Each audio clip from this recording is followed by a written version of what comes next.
tries to hide, but Jenny's alright.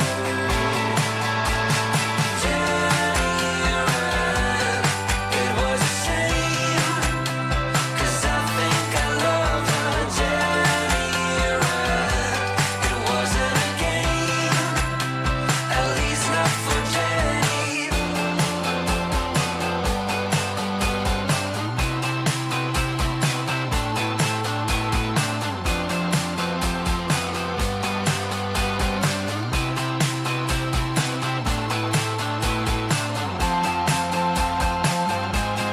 What's on your mind, Jenny? What makes you cry? Jenny, why are you so shy? Jenny's alright. Jenny ran, it was a shame, 'cause I think I love her. Jenny ran, it wasn't a game, at least not for Jenny. At least not for Jenny. Jenny is alright.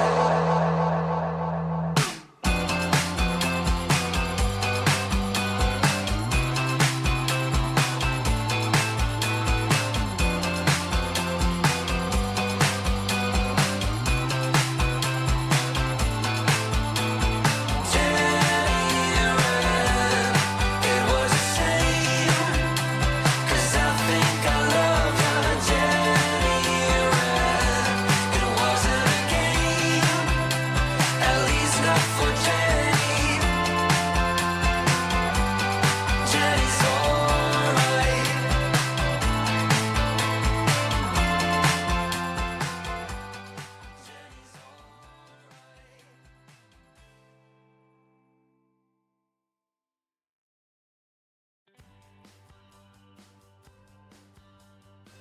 When everything feels cold, everyone is on their way back home. Well, hello there, everybody. How you doing?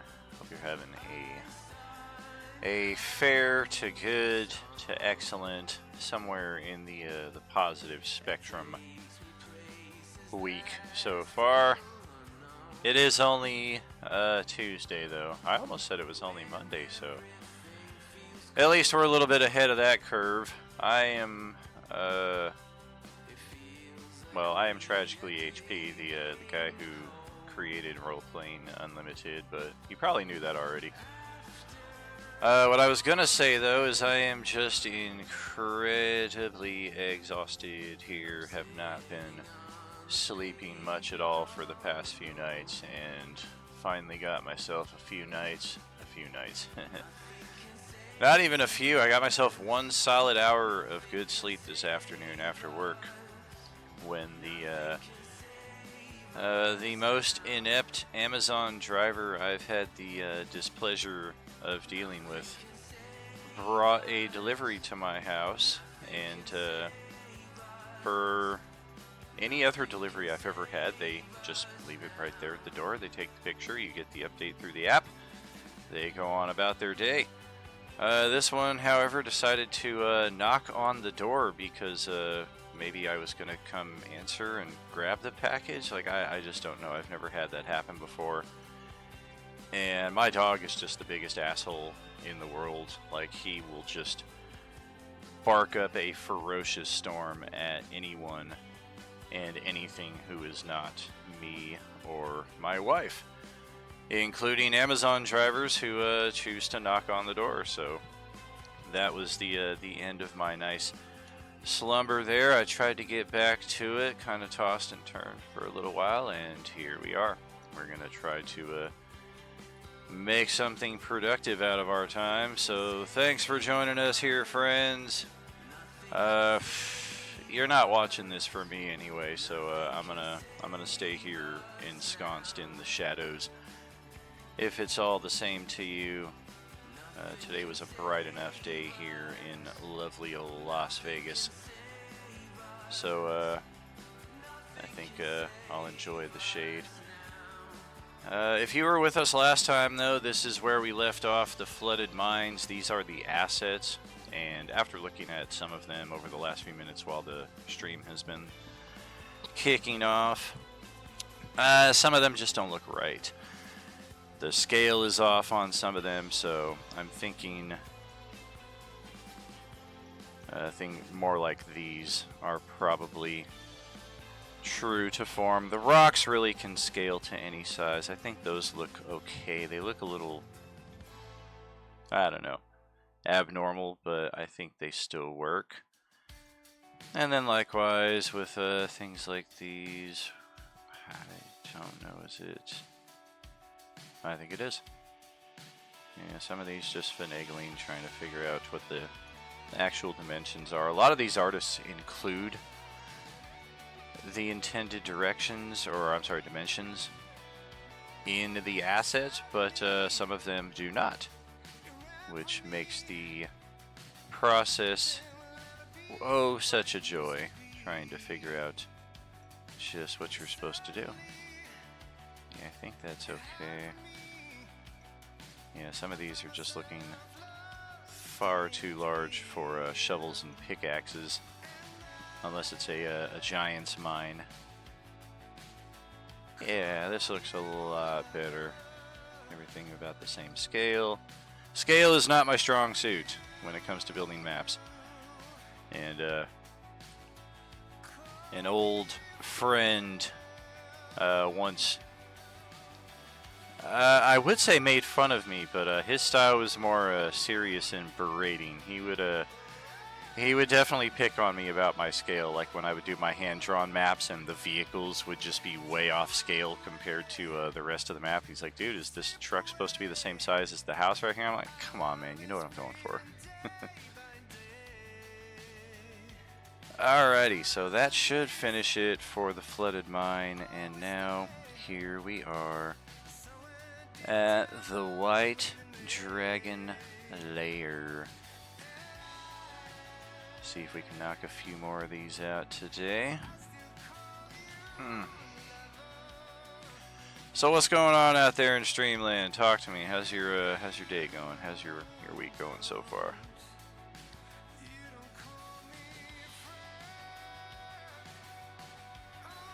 Yeah, or you get lucky with these, like they have them pre-built, so you can just do the adjust page size, and everything shows up just as it were. And this is all part of, again, if this is your first time joining us for organization, it's something I've been on again, off again for the last decade, trying to get all of these assets organized into some kind of fashion that's not just searching through them this way, because the keywords are not always intact, although we did discover last week that some changes seem to have been made in that respect, and keywords are now a lot more on point. But even still, it's just it's a long list to look through, and I find this format much more pleasing to the eye. And then additionally, what spurred this on is J-Man, who is doing his Tuesday campaign.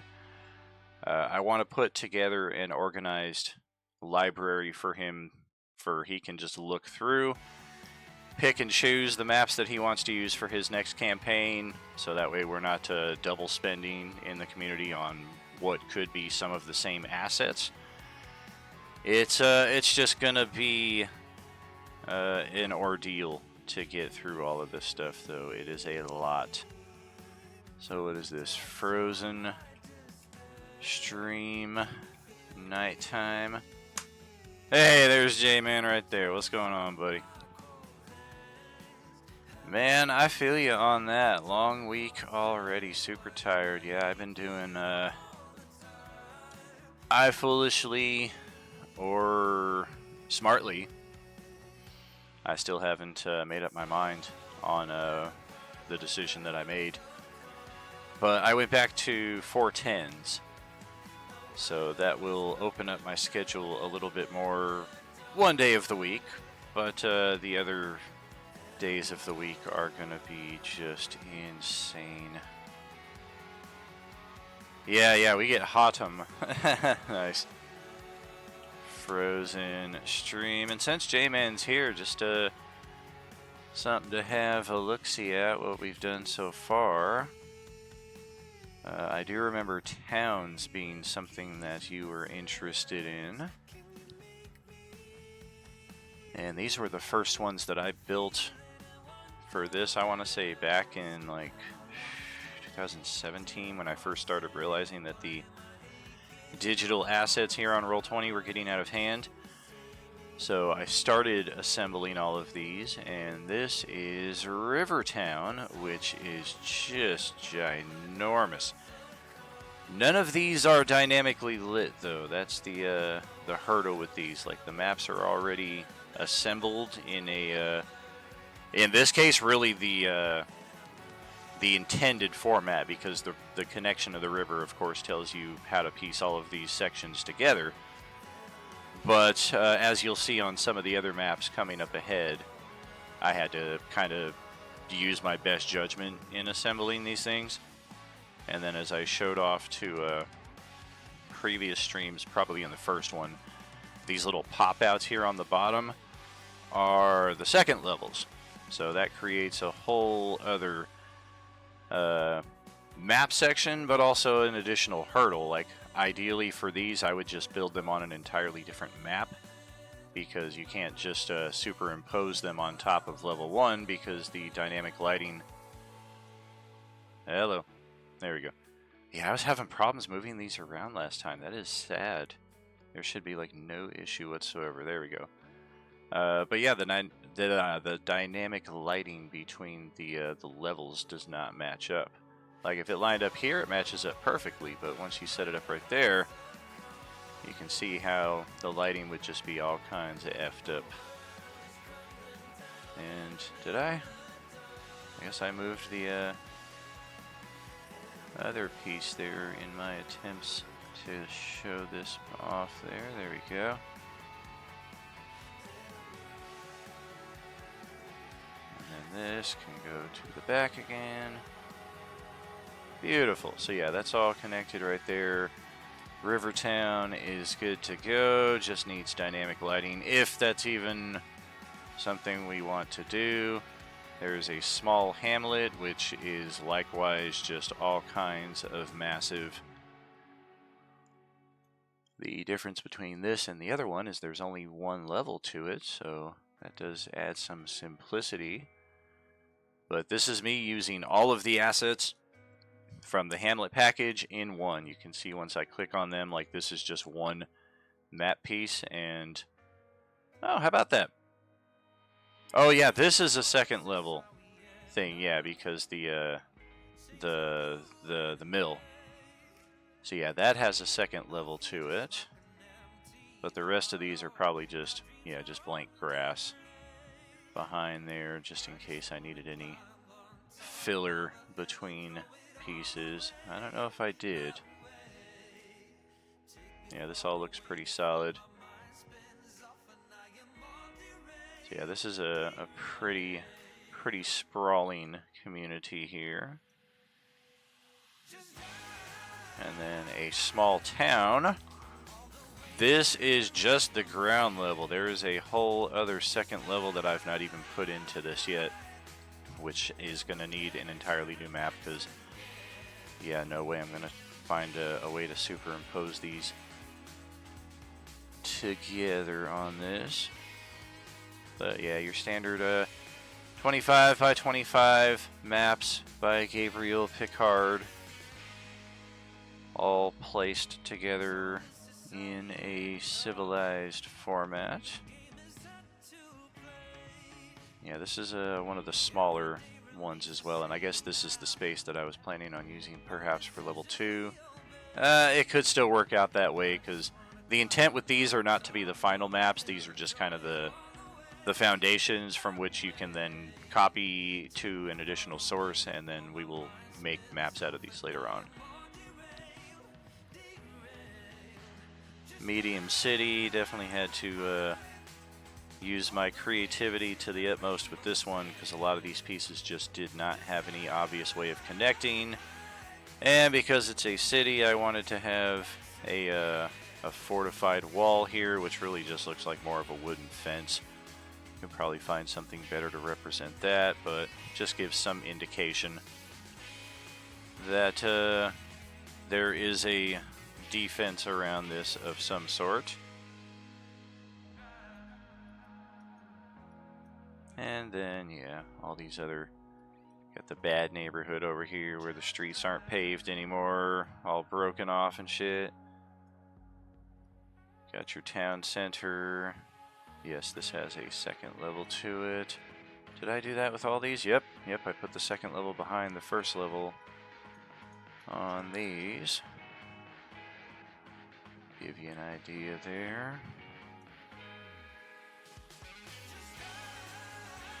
Of course, these are all modular to an extent, so they can be swapped out and what have you with whatever. But yes, we are back here to the White Dragon layer, which is, yes, Frozen Stream. Frozen Stream. Oh yeah, they doubled up on these. Yeah, when they have grid and no grid, I'm not gonna bother with both of those. So I guess the first one here I did is no grid, but then Roll20 by default gives you a grid, so it's kind of like, alright, whatever. And then Frozen Stream, and then we have the Ice Chamber Frozen Party Night.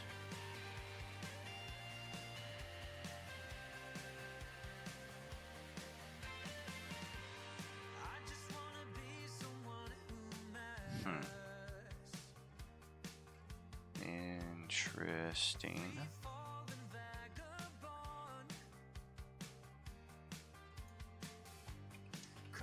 I'm just gonna name it Ice Chamber Night. And then this one, Frozen Party. Maybe it'll give you a better look here in daytime. Like, are there frozen characters in here somewhere? It says Frozen Party.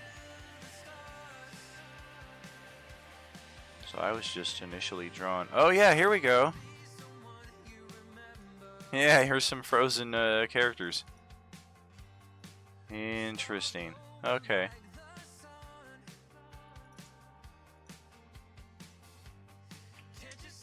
Ice Chamber. Frozen Party, Richter. Rename that appropriately.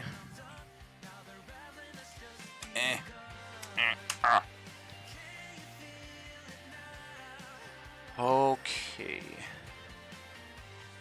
So on to the next. Ah, there's just an ice chamber with no Frozen Party. Okay.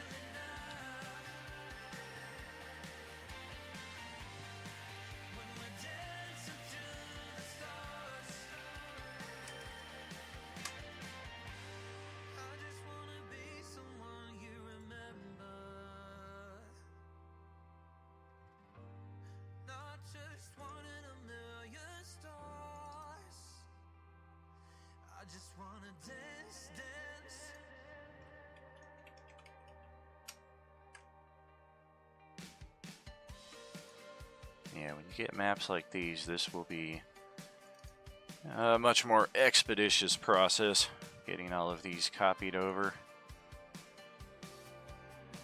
Okay, so the Frozen Stream Blizzard.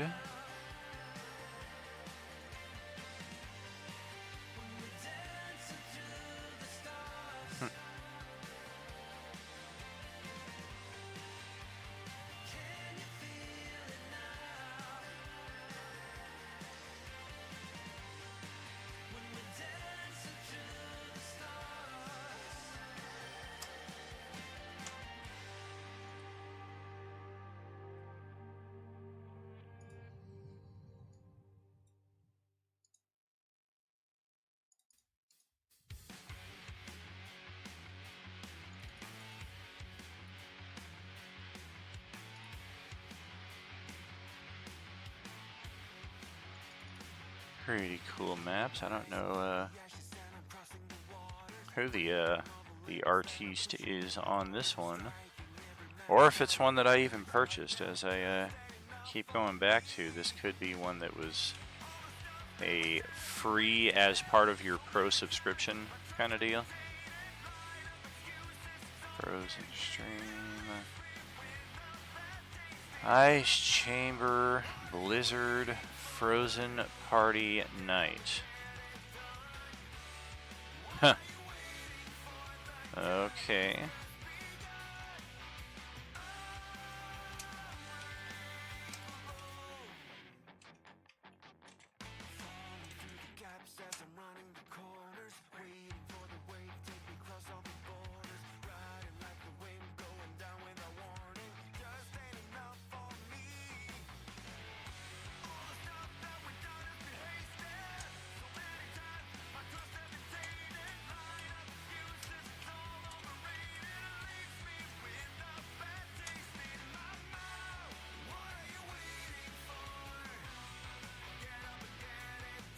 We got ice chambers, and then we'll still take it one at a time. No sense getting ahead. Okay, so the ice chamber blizzard at night. I really like this ice chamber map.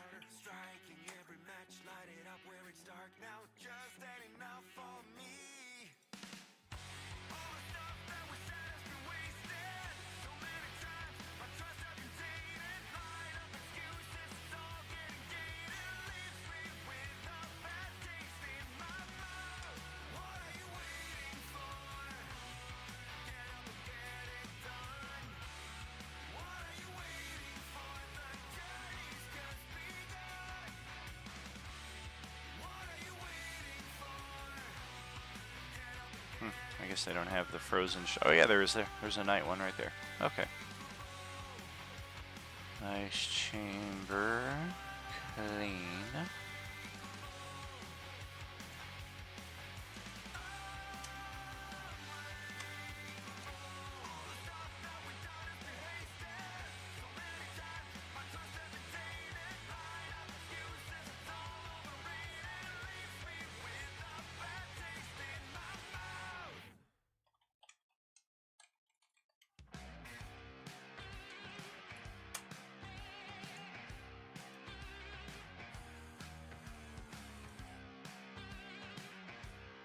Okay, and that's that. That is the White Dragon lair. All the maps in place. And now we move up to Weeping Willow Dive. I think it was this one right here, yes. I think we will leave these to rest, but this one right here, I don't know how good of a look you can get at it. Not a good, very good look, I would say. I don't know that it's going to translate either. No, I don't think it is. Oh, it will. Cool. They updated that. But yes, this was the very first maze that I ever put a party through on Roll20. And not really that big of a maze, all things considered. At least half of it is a pretty straightforward area up here, although I think this is not to scale, I don't think. What are the dimensions here? 29 by 29. Maybe it's 33 by 33 or something like that. But yeah, you can see that the grid doesn't line up very, very well with the map here. Like somebody could be standing in this square right here and kind of like be spilling over into this area. But yes, this was the first maze I ever put a party through, and they did not like it. So overall, I think these maps are likely to be unused in our inventory going forward. So that will be our first skippable. Yes, and now we have Dragonlance tokens. Okay.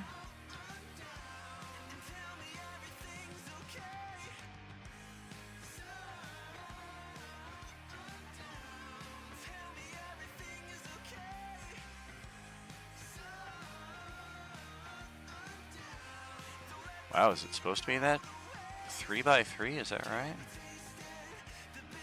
Huh, maybe. Because everything else is coming in at 1, so I guess we'll keep it at that scale. Death Dragon is only 2x2. Ah, the Dragon Army Dragonelle. Yes, yes, these are... I bought these for the Dragonlance mod because our Dragon Army officers did not have appropriate tokens. And then I forgot that this was in the arsenal. The Istarian drone. Pretty cool. Calaman Soldier, nice. A Kapak. Greater Death Dragon, yeah, it did.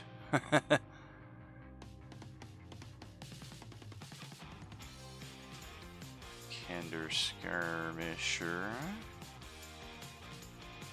Oh yeah, there's Lord Soth. A Sivak. Whoa! Big boy. Skeletor Knight. Wasteland Dragonelle. Western Kern. Alright, so what do we got here?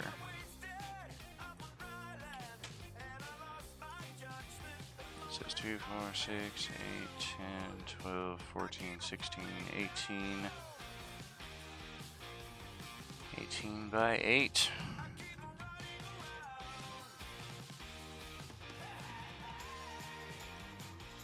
Hey! Womp womp. There we go. Little tiny setup there, but another easy one done. War Machines. Ah, yes. Purchased for the Descent into Avernus game, and then we didn't really use these tremendously. We did have one really cool chase scene and a couple of other encounters with them.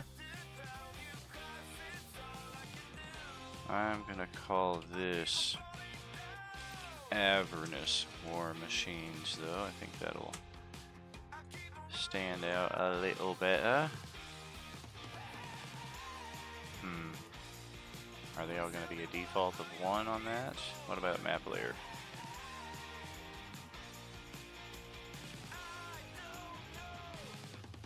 That's kind of cool.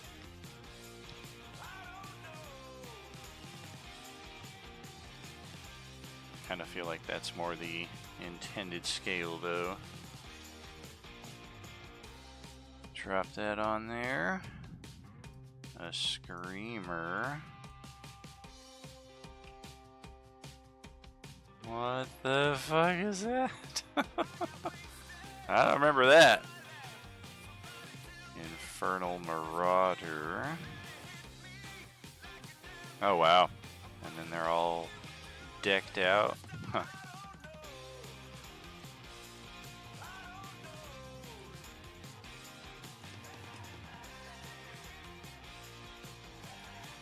That sounds about right. Drop all these ones in as well. Gilded Harpoon, Screamer, Harpoon.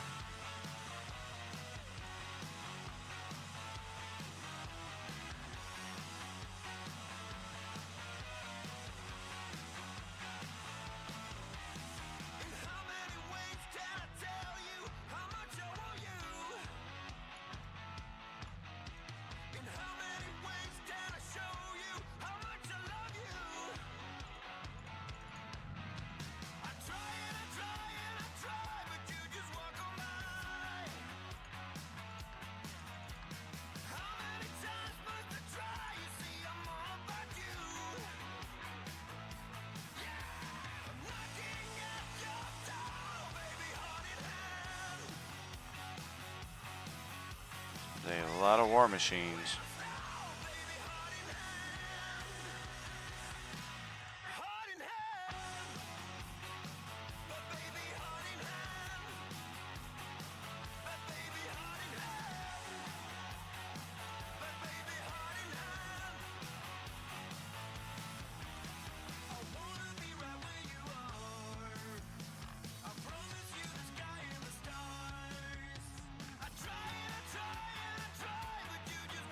Well, okay, so that's it for those. Spike armor. I wonder...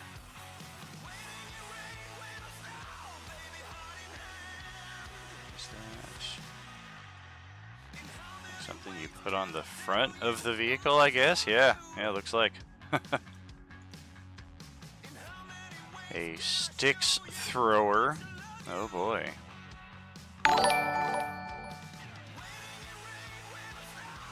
Hey, what's happening out there, Morgan Alex? Good to see you there, buddy. I guess that fits. Yeah, that seems to fit rather perfectly right there, so. Yeah, and then as far as definitions, like a lot of this will require like going back to these sources to find out just what the intent for them is, but at least this is a start. Yeah, we got the turret. I think that works out. Oh, motherfucker. Alright. Turret slot.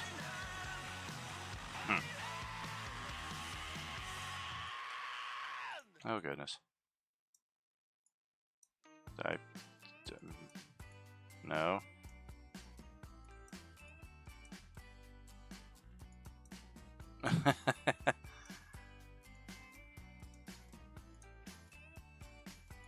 So is that not? Man, that looks way too fucking big. Oh, goodness gracious, Bodacious Ignatius. I don't know. I don't know what I'm doing.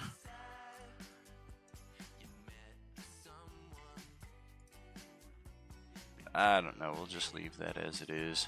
Doesn't seem incredibly important at the time.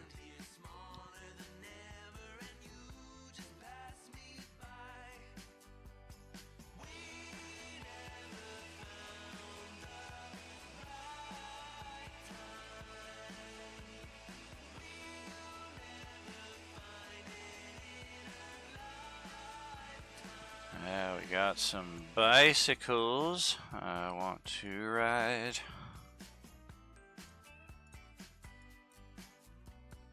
Hellbike 1, 2, and 3.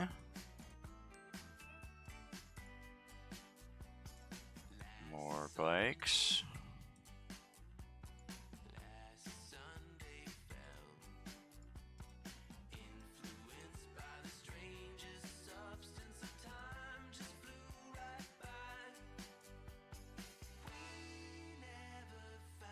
Well, shit. Okay, so Bile, Flame, Styx, Screamer Bile. Okay. Lost track there for a moment. Recycler Bulldog. What is that?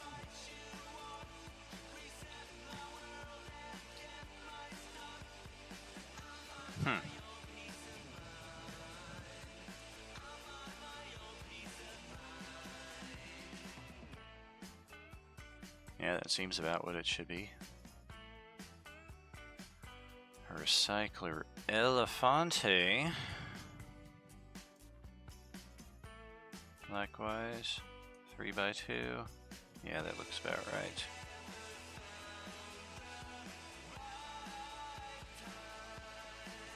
A little too wide for a 1x2, I think. They look like they should be bigger than the bikes. Recycler elephant, okay.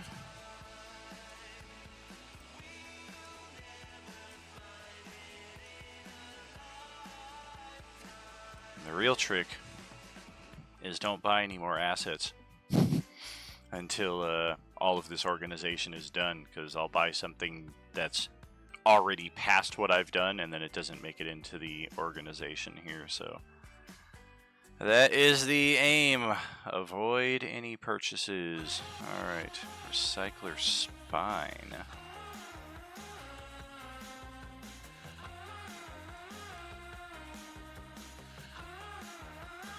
Huh.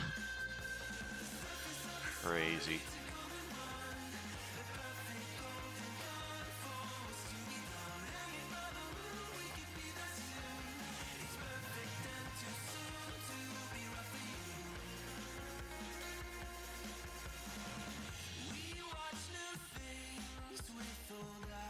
Hunter Bloodseeker.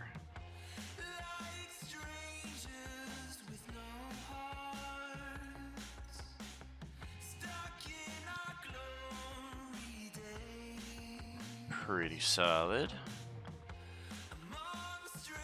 And then 2 more of those. I need to make a bigger page here to accommodate all of this.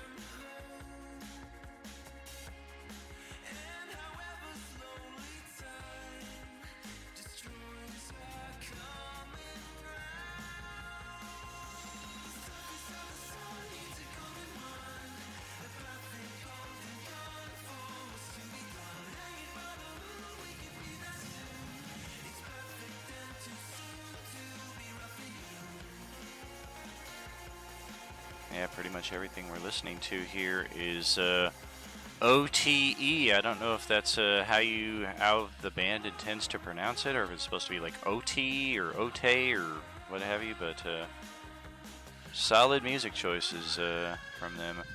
I've become a pretty big fan. All right, just scoot all these in a little bit more. No sense having wasted space. Oh, wait a minute, is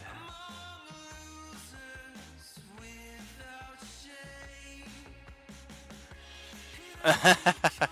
That can't be right. I think like this is supposed to be its own like kind of weird... I don't know. Probably not terribly important.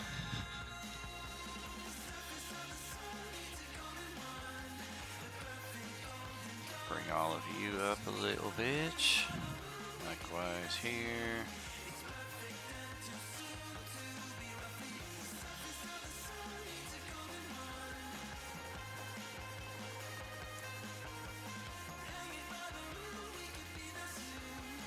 Alright, now, where the heck was I? The Bloodseeker Screamer. Yeah, this is where we are. The Hunter Spike Thrower.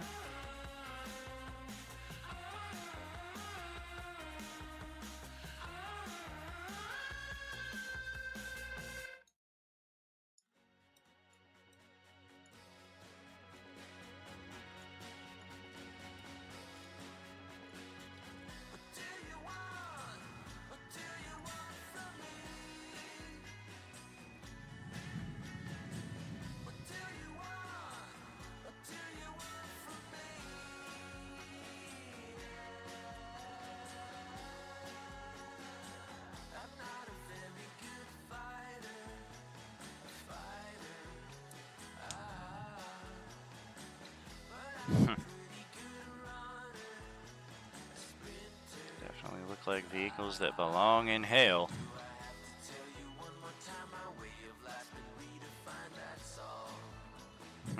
This one looks like it almost could be like that. Just a simple 3x3. I think it looks better that way.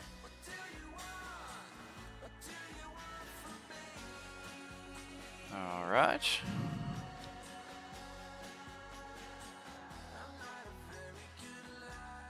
Skull Hunters, you say?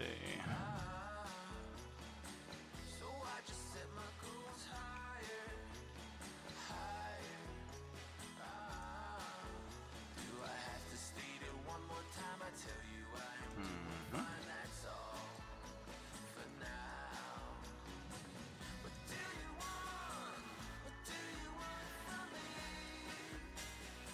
Alright, we've officially run out of space. Let's bump this up to 40/40.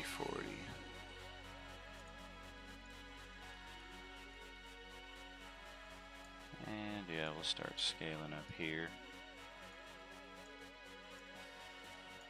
Okay. And yeah, we're 45 minutes in right now, so bear with me for 30-40 seconds or so here, friends. Gotta take a little gardening break.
Okay, we'll be back.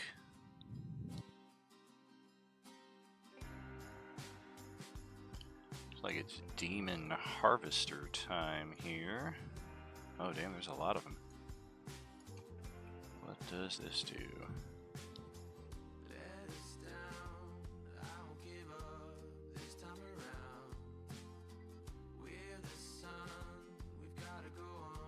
Alrighty.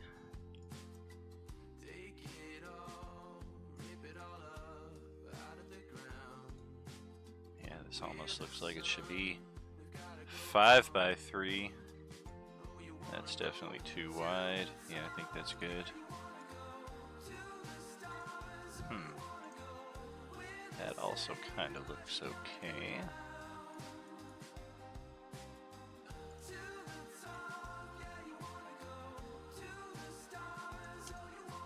Although that looks best. I guess that's just the upscaled version of that. I think this one looks best though. Yeah. 4x2. Okay.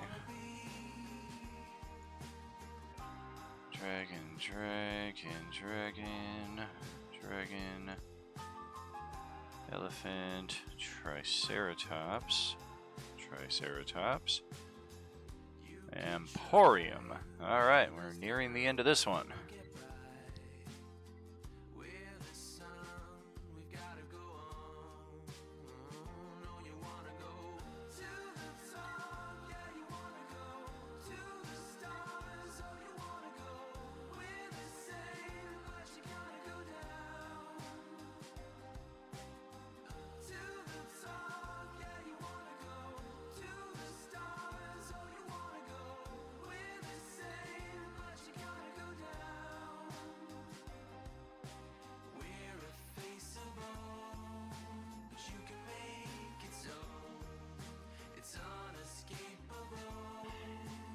Oh boy.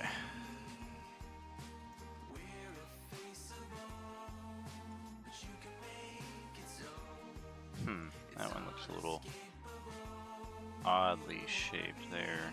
Okay, for the Emporium. Weird. Huh.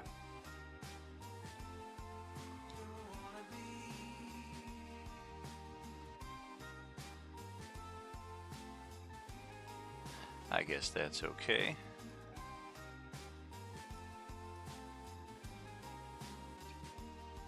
Alright. Demon Harvester. 4 more of them. Get them out first.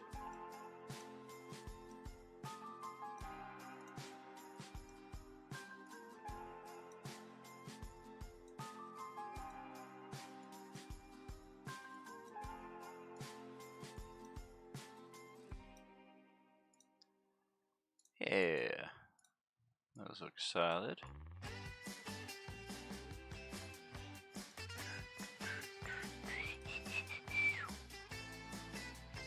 Alright, and for the final touches, flamethrowers, grappling claws, harpoons. Okay.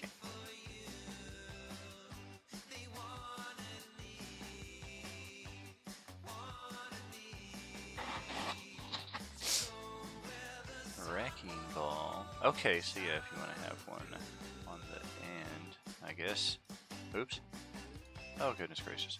I guess this is. Yeah.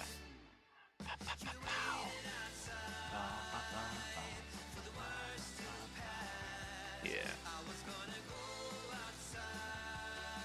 These all seem like additions for the above vehicles. Harpoons, yep. That's... kind of feel like this one is probably just meant to be like that. And maybe this one too. Grappling claw. Okay, yeah, that's this right here, so that matches up. Beautiful! And there are our Averni war machines. Looks like we got a lot of excess space here. 10, 12, 14, 16, we'll call it 14 just so we don't short ourselves. That means 26. Voila! Perfect. Alright. Up next then. Wallaby class trader, starship deck plans. Ah yes, I initially planned to use this for, or no, this was the Dragon Lotus. Yeah, this was the original Dragon Lotus. All right. I think we're gonna want a whole folder for that. Wallaby class trader. AKA the Dragon Lotus.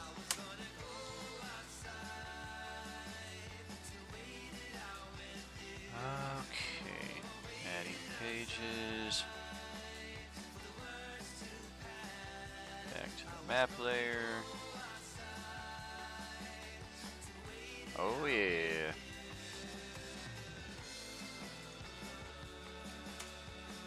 Love the simple description. Default.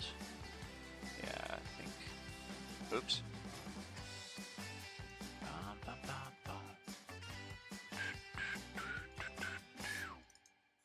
32. That's right. Oh! Huh, how about that? Okay, default. Never did the fit to page before, so I didn't know what that did. Interesting. Okay. Default. This is default, no cargo.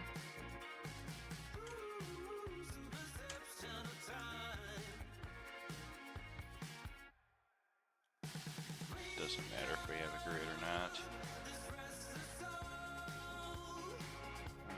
Okay.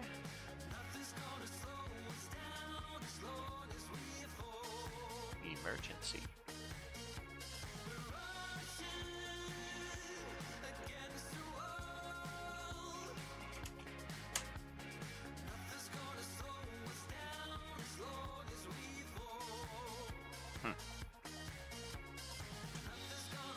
Interesting. Don't know why. I guess in case if you want to like fully customize your own setup there. Screen with full data. What does that mean? Oh, how about that? Ha ha ha! Nice.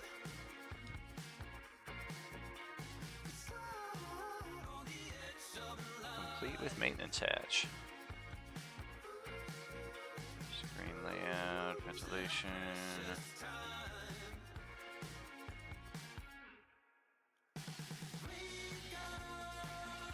Screen full data. Okay. I think we can do with the full data. I don't think we need individual maps for all of that. What is this one though? Literally nothing. Okay. The alternative, huh?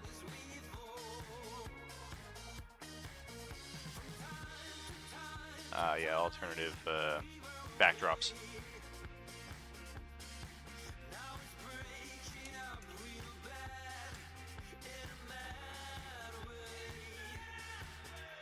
Huh. Another interesting one.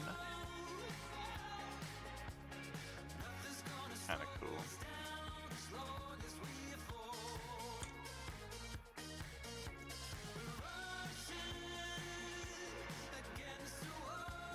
Oh, sure. Yeah, those are duplicates. Don't need those then. Well, that's it then. That's Wallaby.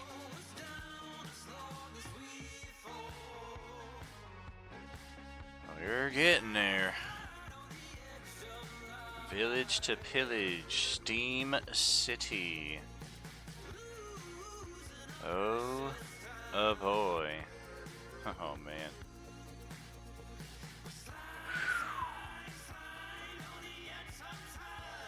Section 5, Section 1. Oh wow. This looks complicated.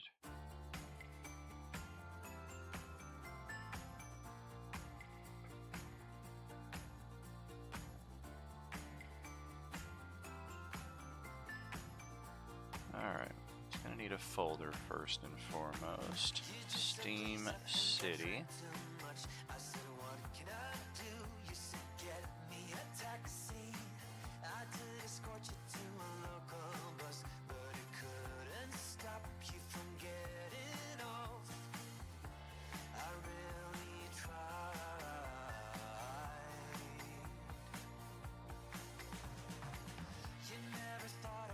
Block 2.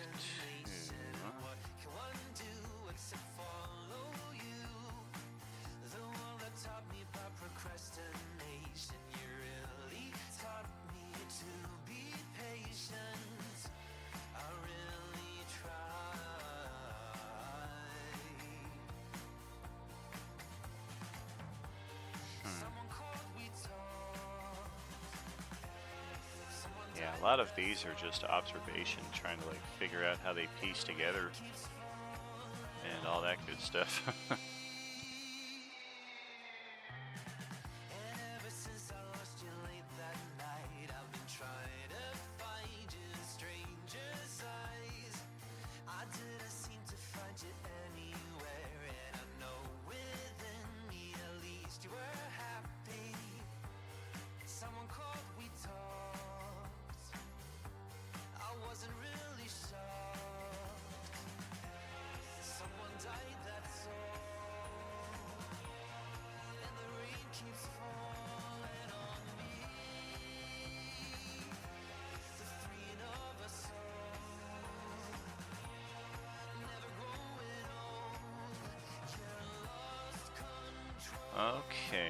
Okay.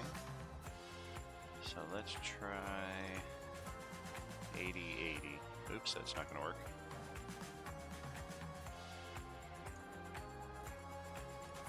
Block 2.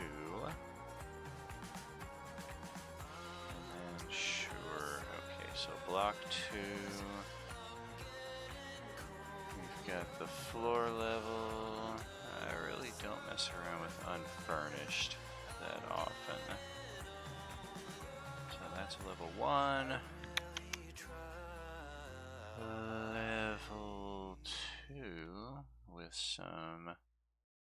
okay, some height shade. Sure, that's fine. And then level 3. likewise with the height shade. We'll delete that one, get the height shade for that. Yep. Okay. This is one of the rare times I'm gonna need some text overlay. Oof. That's nothing. There we go. 100. Holy right. Okay. And then level 2.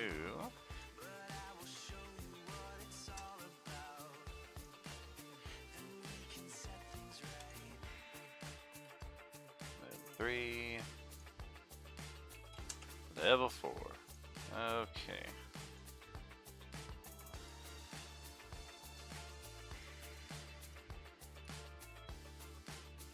Now the bigger question is, do these blocks connect, or are they just meant to be individual neighborhoods? Because if it's the latter, that makes this a lot easier. But let's check block number 1 and see just... I could see that lining up. I could see it lining up over here. Likewise.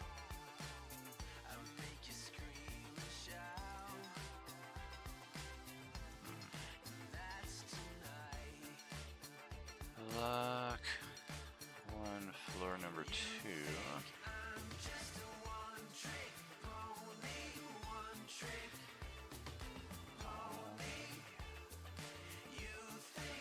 I don't know.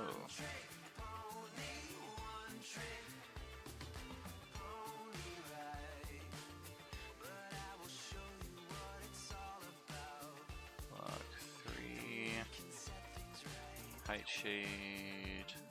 Keep it consistent. Block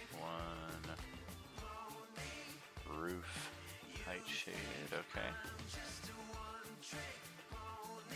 So here's how. Okay, so that doesn't really line up. That.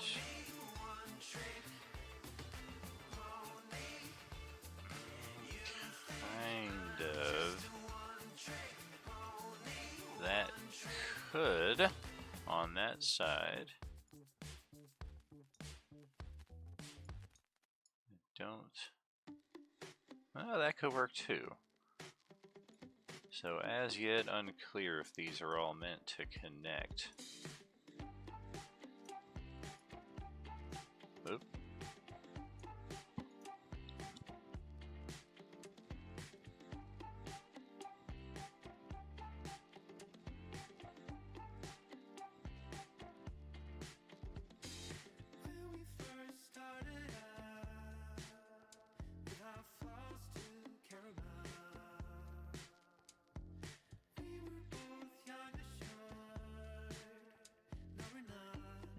I think the only way we'll be able to tell though is if we get them all on the same page at once. So let's try 120. Yes, yes, yes, I know.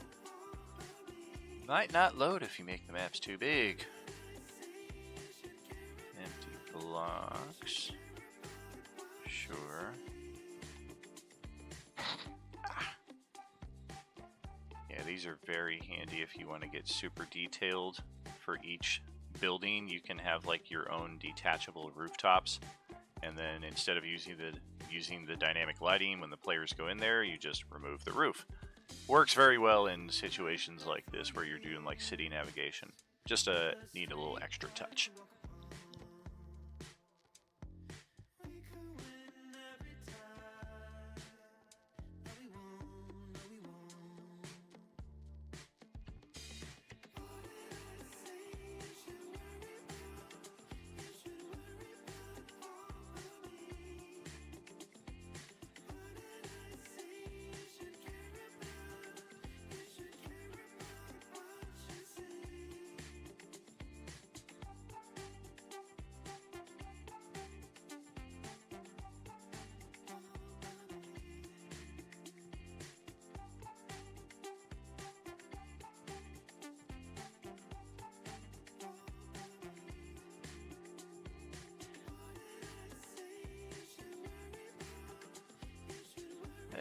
And back again. Just having some allergy issues here. Pretty much year round. Doesn't really matter when the allergies are heavy or light. Ooh. Okay. Block 3, floor number 1. Block 3, floor number 2, 3, and 4. It's really the rooftops, I think, where we'll get the best idea how, if at all, these match up. And just so I don't lose track here,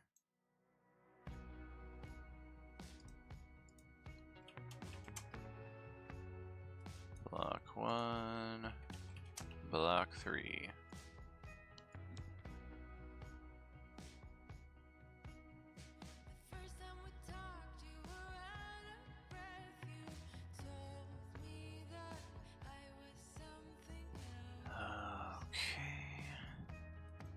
And now that I'm getting this kind of format, I think level 1, level 2, level 3, level 4.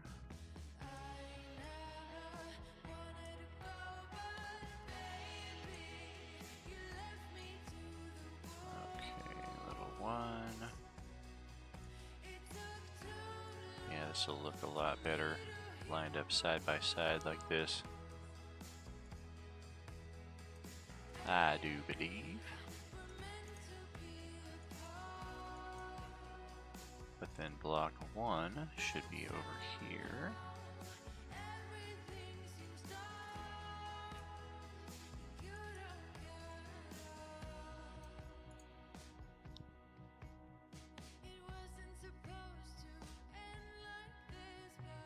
Block 1.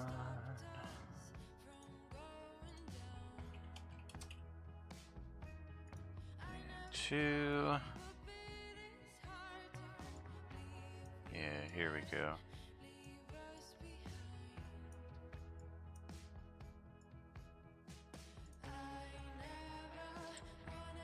And then block 4. We've got the floor level. Level 2.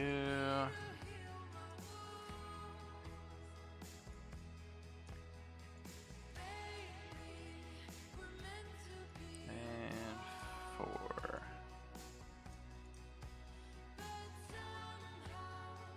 And then there was a block 5. Yep, there it is. Okay.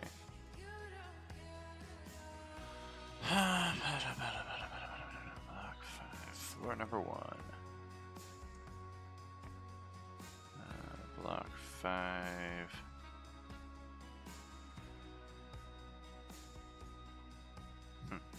Okay, the roof level.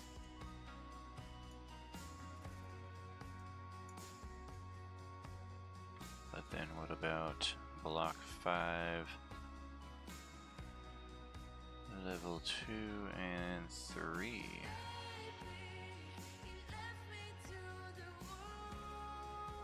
Uh-oh. Are we missing? Maybe it just didn't have. Maybe it's just a simple 2-level area. Yeah, this looks pretty basic over here. Yep, a rooftop over that. A rooftop over that. A rooftop over this. Yep, level 5 is only 2 levels. Okay, cool. So now let's play around with these rooftops and see how they might line up.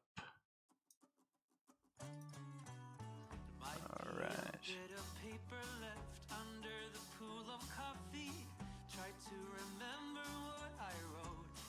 Thinking if anything lines up on the south side here, it's going to be that. And that just does not look right.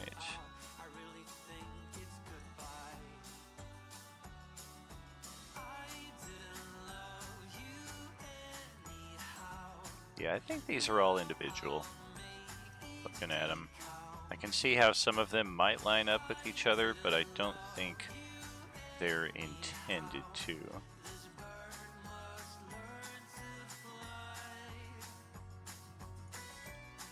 Of course, you could kind of squeeze them in together like I did with some of those city maps earlier.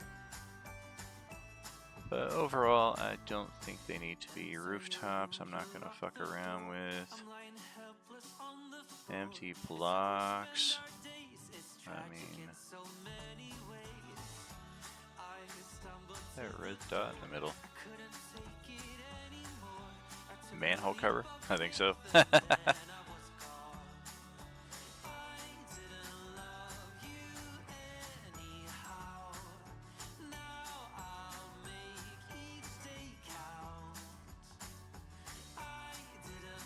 Okay. Probably won't end up dragging all of these out, just a few of them at random. Empty city blocks, I don't imagine are gonna have a whole lot of purpose for our adventures. So, yeah, we'll just drag a few out, make sure I'm not duplicating though.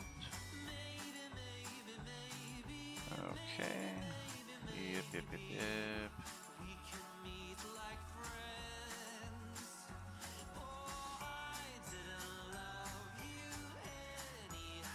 And 12. Nope, we have 12 already. 11 we got. How about number 1?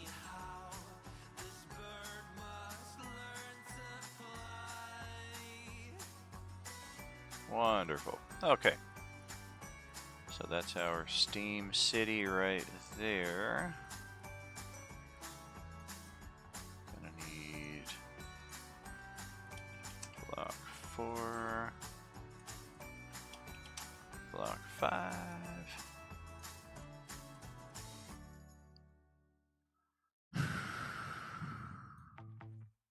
Rooftops, not gonna fuck around with. Railing, pipes, boilers. I suppose some of these we can just kind of fling around. Interior railings, I don't see those ever really being used that much, especially if you're Imperial. Pipes, may have some use for those. Extra manhole, why not? Chimney. Another chimney. Boilers and boilers, okay.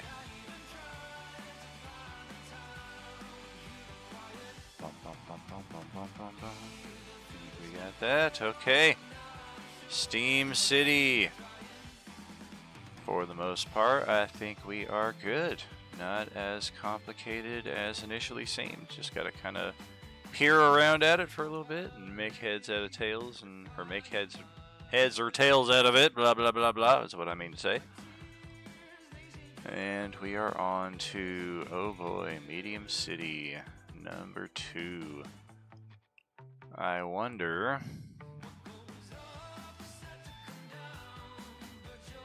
how much of any of this I have used.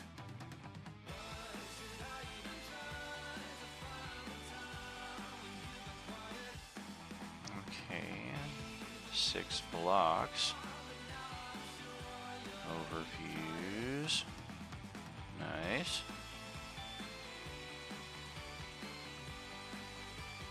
This looks like it might be more of the Medium City 1 pack here. We'll see though. Yep, Crossroads. Definitely used all of these to some extent. City block number 1. Is that?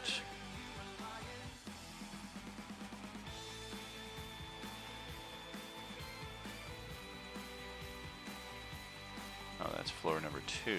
That would explain that.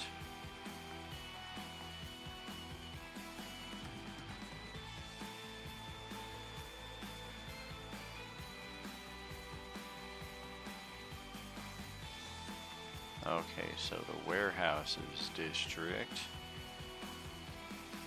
That would seem to be this right here. Yep. So that's block 1. 2, 3, 4, 5, 6, and 7. Did they give us 7 blocks with this one?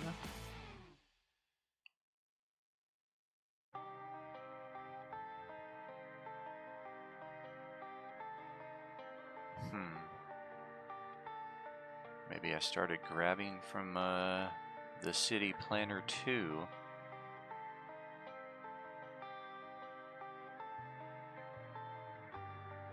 These are all kind of cool if you really need to tinker around with the pieces and add windows, remove windows, etc.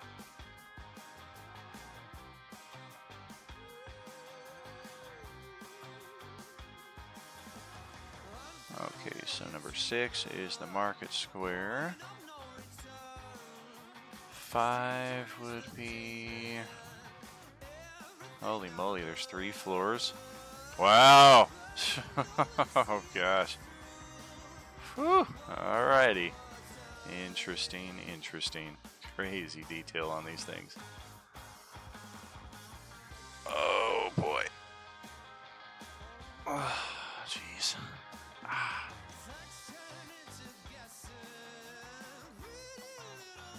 I'm not gonna go with the usual trope that people my age or older tend to say. I'll go halfway. Getting old. That's all I'll say. Just eventually feels a little tired after a while to hear everybody in my generation just kind of regurgitating the same thing. Like, yeah, we know we're getting old. We know this happens and that happens, etc. So I'll spare you the finer details. All right, but what is this extra? Is it this? Is that from like from Village Pillage 2, maybe?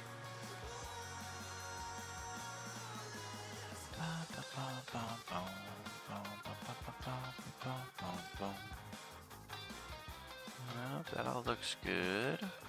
Wow, that looks very, very busy. Floor number 4, likewise. Yeah, block 5.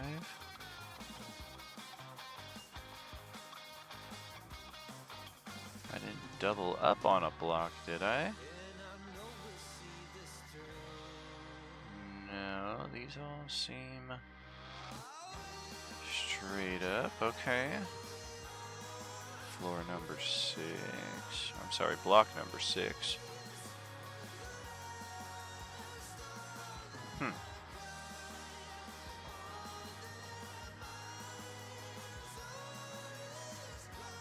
Yeah, so this isn't any of those. If anything, City Planner 2 has not even one of those normal gridded streets like we're seeing here, so that begs further question. What's up here?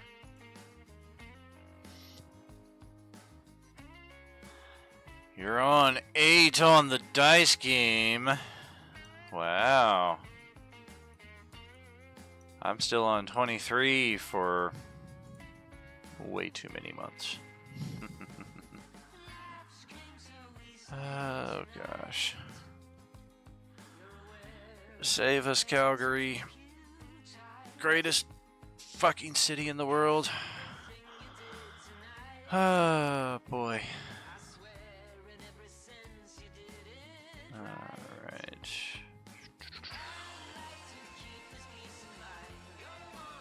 Alright, well, we're gonna have to start labeling these because it's the only thing that's gonna make sense to me. Alright, so that's block 1 over there. Right?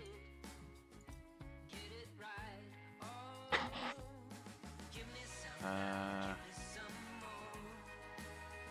thought it was. Yes, block number 1, warehouses. Okay. And we'll do some of that. Block 2. Row houses. Okay, so that's you over here.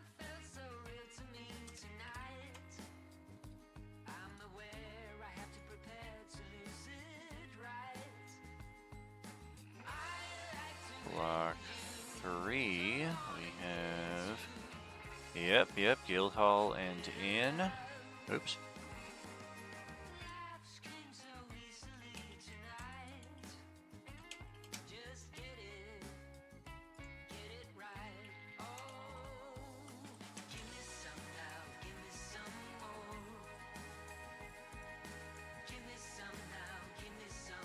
Alright, what's number 4?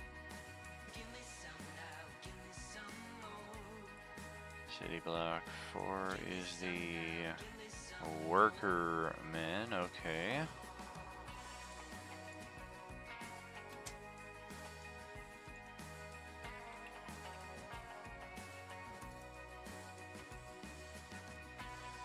Block 5.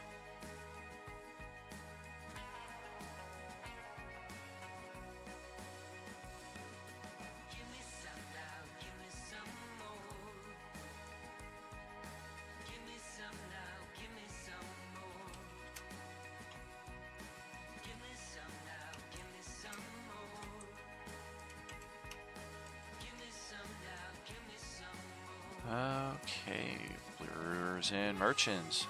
And then Block 6.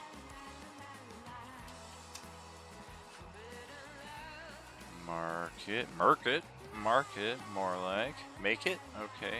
Market. Third time's charm. So, what are you? Who are you? Where did you come from? Is it maybe...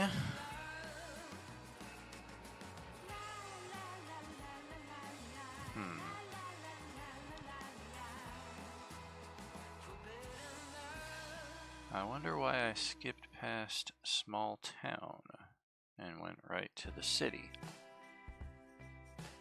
Because, yeah, I could see this coming. That's exactly what it is. Inn and Merchants.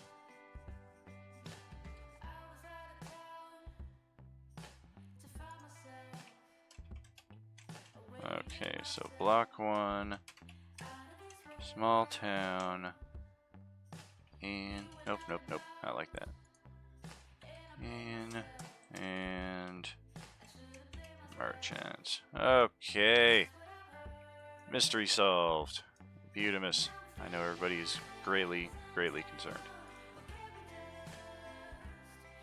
So then what does that mean for small town here?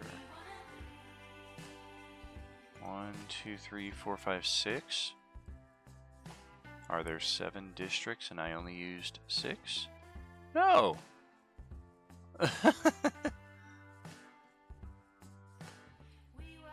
I think, yeah, here it is right here. I just wanted to add more to the city for some reason, I think is what it came down to.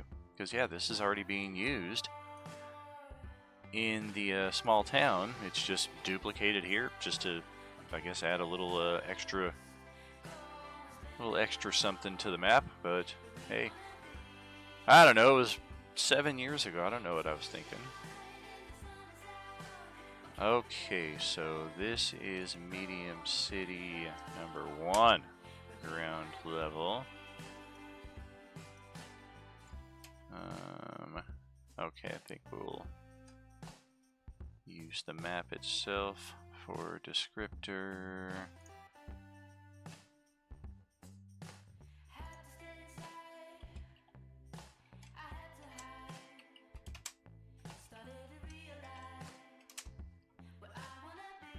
Additional levels hidden behind.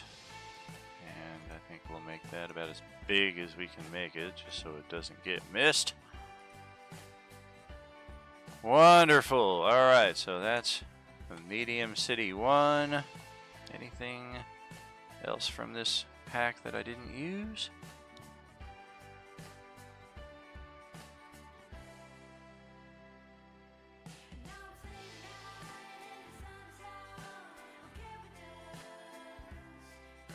Some stools, gates, beds, a chair.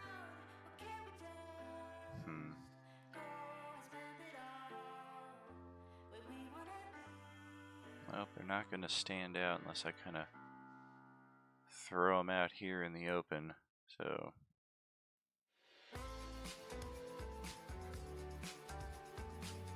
yeah, we'll have some old doors,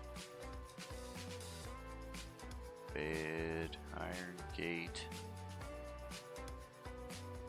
little stone wall,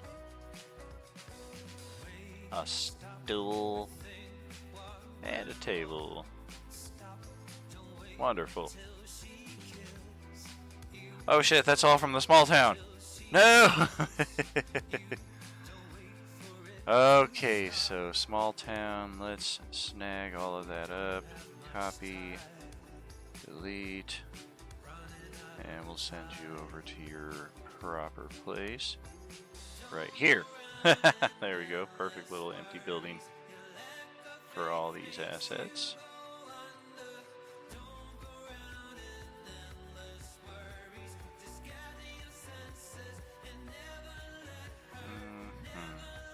Okay.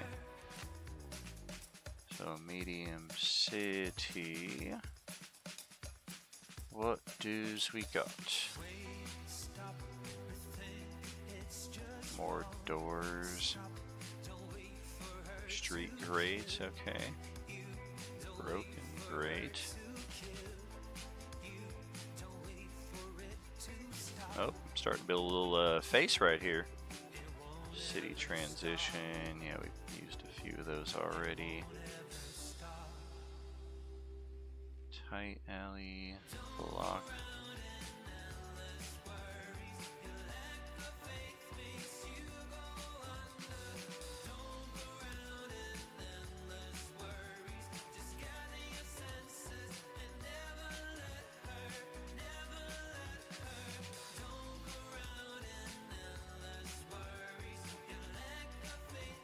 There we go.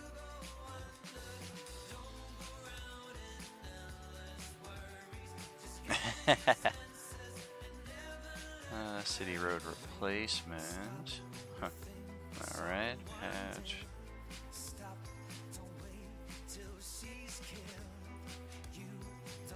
Yeah, I can always use some more walls and what have you. See, typically I would look these up as walls, but notice that it doesn't include the word wall in its text. So this is like one of those few things, like I would just find something like this and add it into an existing dungeon to like cover up a secret door. And I would quickly type in wall and be unable to find something like this. Okay, so that is that. I think we'll throw in, yeah, some of these excess as well. We want to add windows, remove doors, remove windows.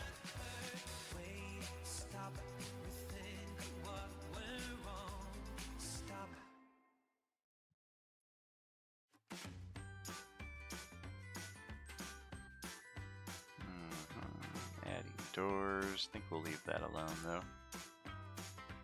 Gets a little congested with all of that. We can kind of get the impression of all of the what's available. Alright, so that is Medium City 1. Did we do everything for Small Town River? Let's check.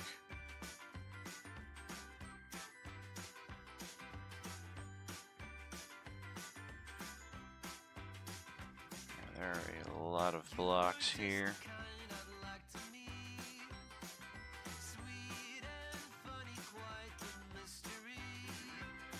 Yeah, this all looks like we got everything.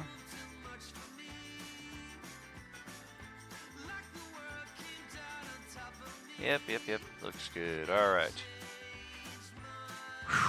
So, Medium City would seem to be up next here. And I'm thinking, yeah, I'm gonna do this like I did Steam City. I'm not gonna build a whole sprawling settlement. I'm just gonna put the assets together for Expedition here. Oh,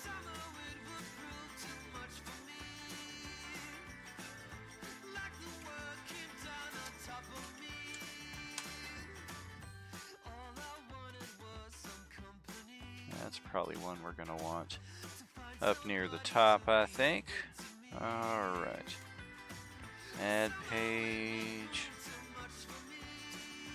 Make it 120. Oops. 120, 120. Uh-huh.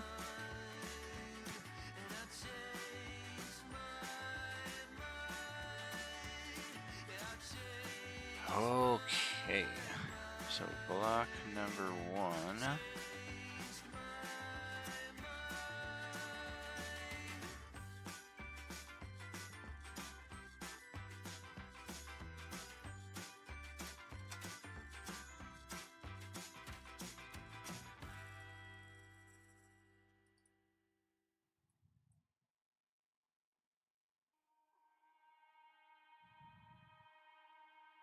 Bright flashing by the street lights. Keep waiting till you've arrived. Let it unfold. Let it unfold. Give me a reason to feel right. Oh, just 3 levels. Okay. I keep waiting for Makes my job a little easier. Block 2. Floor 1. Floor 2. Wait a minute. Oh, that is right. Okay. Floor 1, furnished right there. Floor 2, floor 3.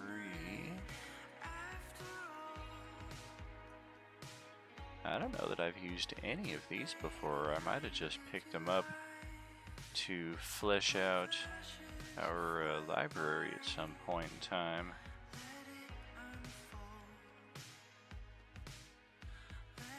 Block 3, floor number 2.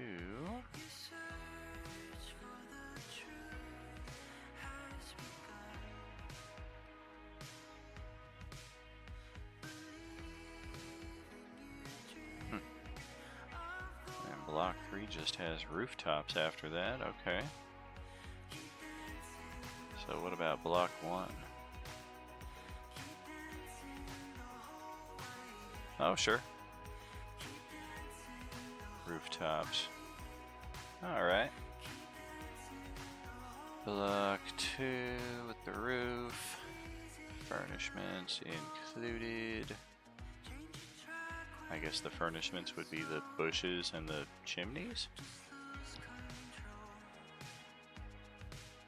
And then yeah, block 3 does not have as much.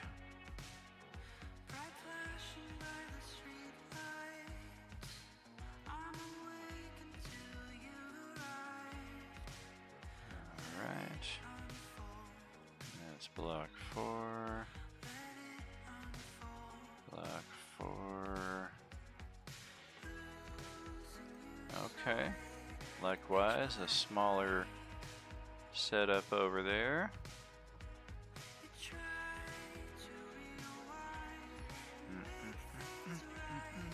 One, 2, 3, and 4. I think we're going to need to make this a little larger to accommodate everything side by side, definitely. Block 2 for the 5th block. And likewise, rooftops.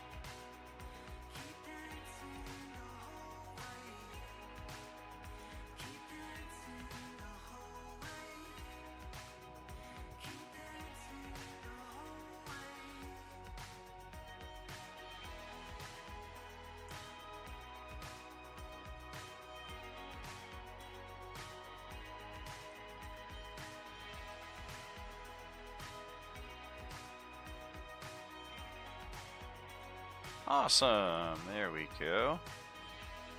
So block 1, 2, 3, 4, 5, and 6. Get those labeled up.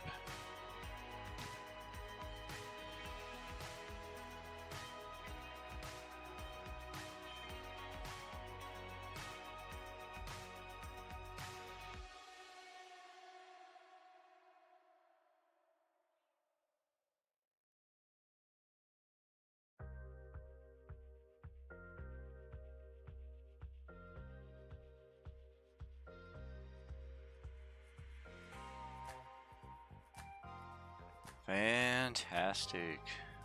Gotta love the organization. And we got an empty block. Room to put that down.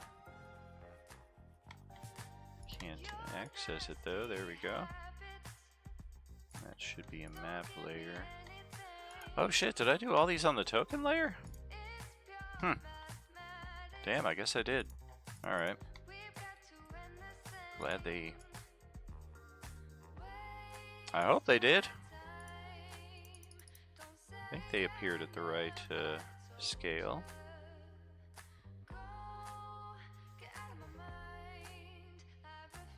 Oh yeah, those look beautiful. All good. Throw all those on the map layer. Now they have grids. That looks much better. Okay. And then we've got all these excess rooftops, don't need them. Ends of roads, don't need them. And some furniture that we'll just kind of throw into the empty field here. A table, a slightly nicer bed. A door, which is labeled as furniture. So yeah, here's part of what we run into. Another chair labeled as just furniture.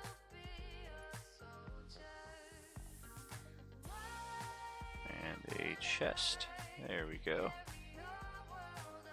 Fantastic. Medium City at number 2 is done. And done. Very, very quick, very efficient. Much better than just trying to build a whole city on the spot that may need recalibration after the fact anyway, depending on what you decide to go with.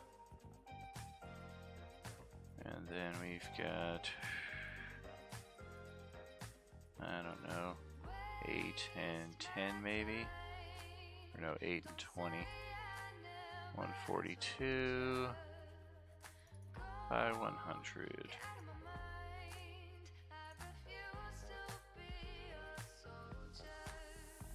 Can even make that a little shorter, down to like 94 probably.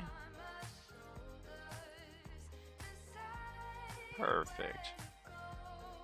Yeah, I think that works out well.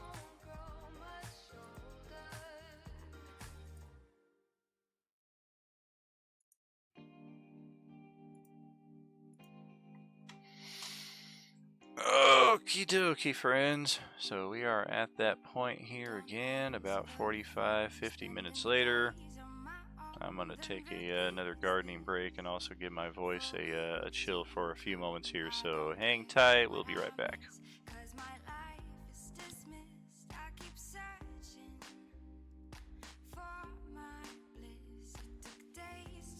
Finally start writing songs, but now it's begun. I go oh oh oh oh oh oh oh. I go oh oh oh oh oh. I sing along. I keep pushing myself now. For a new sound more than ever before. Keeps repeating my phrases to see if it changes rules I've gone before. Like I couldn't get over, couldn't get over, couldn't get over you. Couldn't get over, couldn't get over, couldn't get over you. I go oh oh oh oh oh oh. I go oh oh oh oh. I sing along, but the look in your eyes when you told me goodbye is the one thing on my mind. days to finally start writing songs. But now it's begun. I go oh oh oh oh oh oh oh. I go oh oh oh oh. I sing along. I keep pushing myself now, deep for a new sound, more than ever before. Keeps repeating my phrases to see if it changes rules. I've gone before, like I couldn't get over, couldn't get over, couldn't get over you. Couldn't get over, couldn't get over, couldn't get over you. I go oh oh oh oh oh oh. I go oh oh oh oh. I sing along. I go oh oh oh oh oh. I go oh oh oh. I sing along.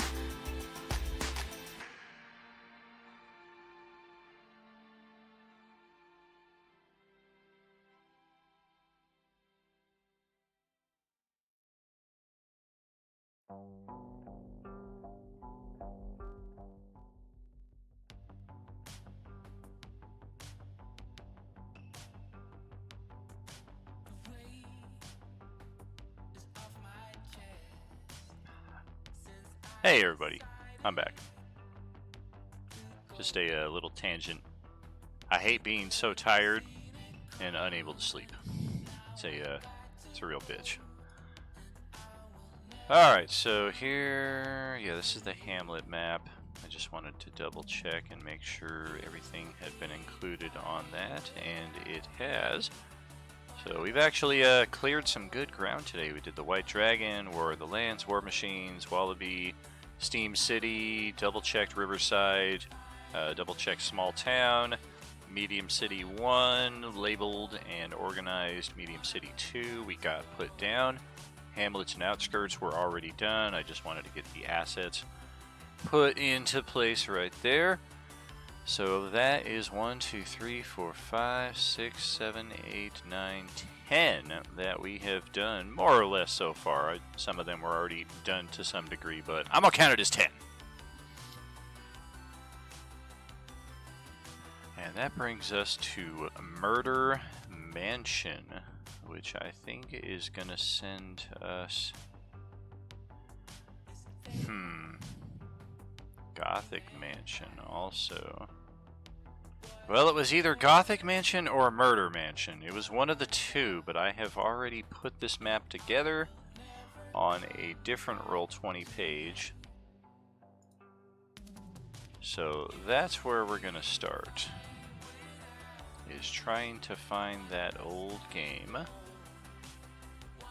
and hopefully getting that map set up for us, ideally with the dynamic lighting intact, although I am not optimistic. I feel like this map was probably used in like 2018, which, goodness gracious, to my childhood brain still sounds like the future, but it's sad to say that it's 6 years ago now.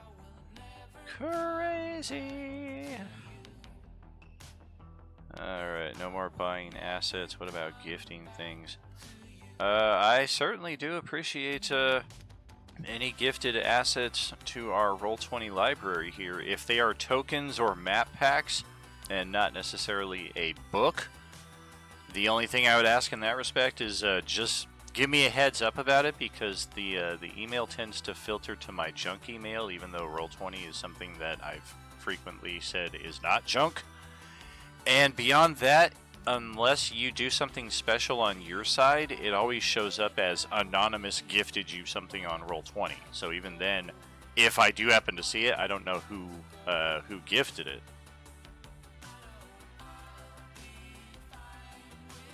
Oh baby, look at our pretty little end game. That was a fun one. All these old games here. Yep, our Vecna. Still need 2. Oh boy. Excuse me. Has an update. Okay. Grenades! It is patching. The game has been successfully updated. Beautiful. Hopefully that didn't... Oh, it did. It put it all the way to the top. That's what I didn't want to happen. Oh well. Looks like we got a handful of you there over in the Coalescence character test page. I don't know how well that is working for you all. But where is that game? It's gonna be an old one. A very old one.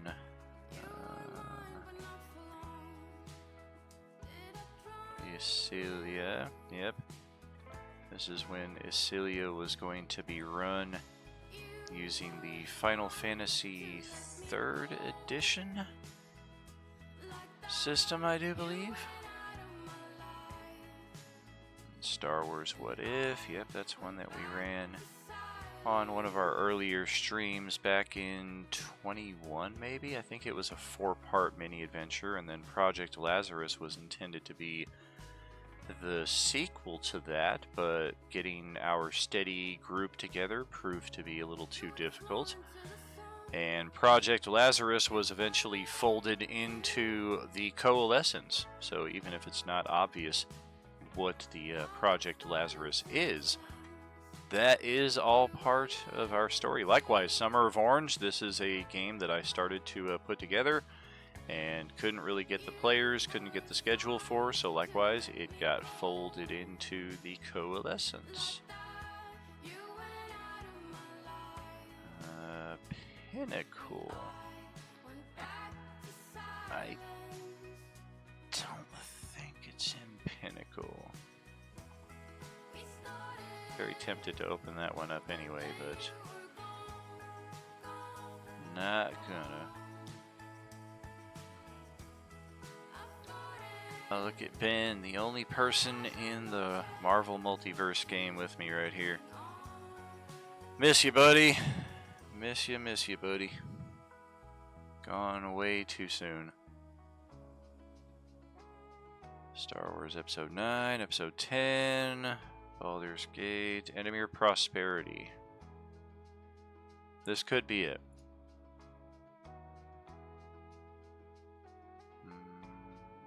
Sure, update. Patching. Okay. Yeah, we'll close all this out. Launch! And may the force be with us. Hopefully this is where that map is. And hopefully the lighting is intact. It would be a miracle. Ravadar. Yes, Ravadar was Nick's character, and that's kind of what I was trying to remember. And Bugsby, how about that? Bugsby was played by Shadowless Cloud, who was with us here on the stream earlier tonight, but not right now, unfortunately. Yeah, he would remember this game going back a good number of years. Looks like June of 2020 is when we finished this up. Yeah, 8/14 of 18 to 6/30 of 2020. Alright, let's see what we have for maps. Pevisha. I did build a Pevisha map on Incarnate. I forgot about that. Yeah, we played through this a bit. Yeah.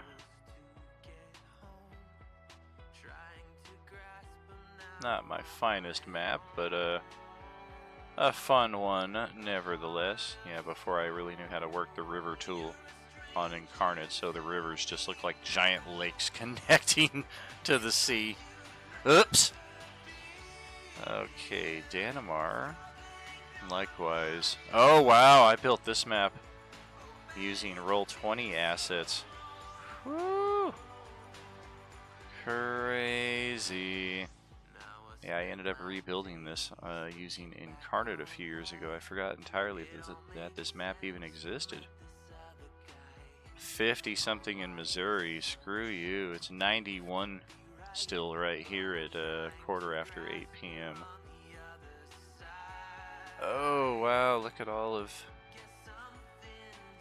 Alright, I think we just gotta restore everything. I have no idea what any of this is. Wow, that is a lot of maps. Holy moly!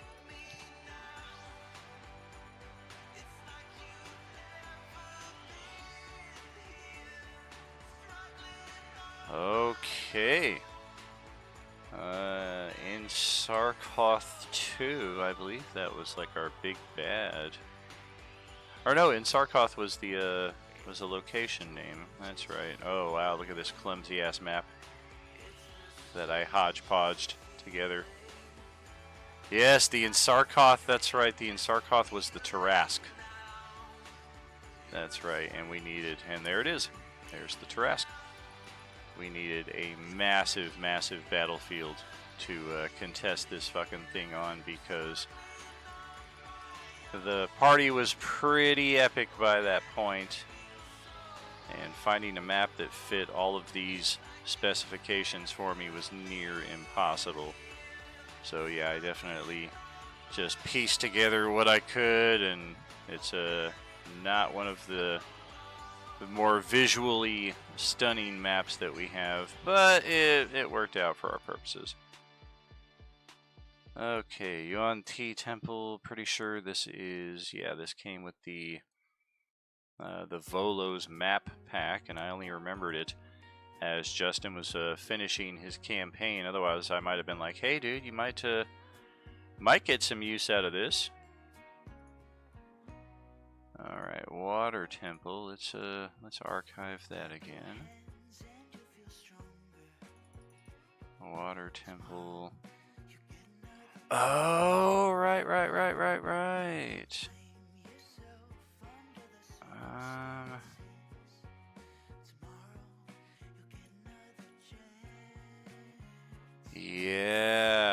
Yeah, this is back when I had like virtually no assets whatsoever on Roll20, so I was very much like, I'm going to use everything I have, and I put together this weird, like a city in the astral or in limbo or some shit like that.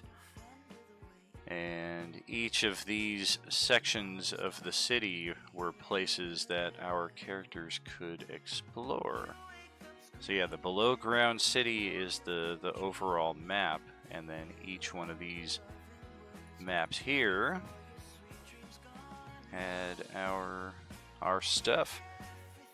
And this is where we started picking up too, because you can already see like some cooler assets added as we started playing this campaign. I just couldn't find cool treasures and what have you, so I picked up some treasure packs, some portal packs, things to represent like slime and what have you. Here's more of our portals. Probably got all of these in like the same pack or so. Oh, the Ark of the Covenant. You can see what became of the motherfuckers that tried to get up on that earlier. Alright, so that's unplanned. What is unplanned? Oh yeah, the eyeball creatures. Those were fun. Back before our quality of life upgrades, everybody had green health bars and they were sitting on the top of the characters instead of on the bottom. I think they look better on the bottom. That's just me though. Alright, but all of these I think can be archived. Let's go to Unknown Temple. I believe that's how we accessed all of these locations. So yeah, there's Open Temple, Archive, Halls of Marble. Can be archived, the Estate, the Below Ground City, all of my hand-drawn maps. I know what those are. I've shown them off before.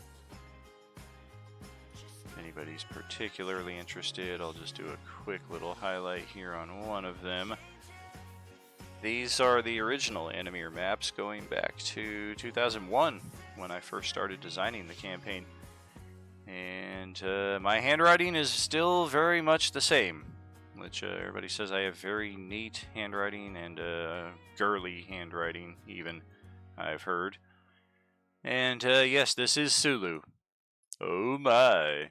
Justin and Darren and Don and all of our dear friends, part of that old school campaign, would remember when this was impromptu added on to the map.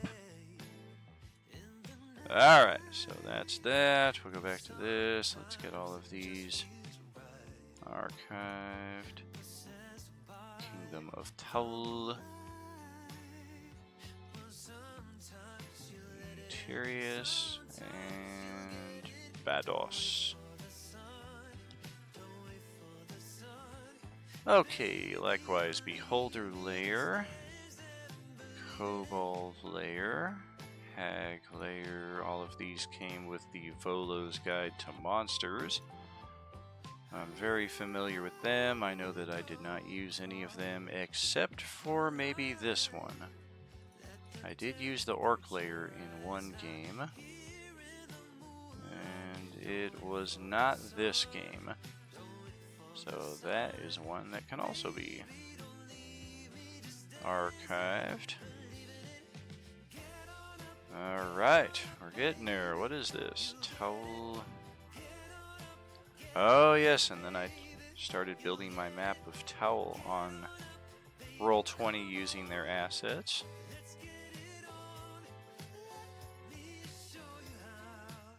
Not too bad. Pretty cool looking map.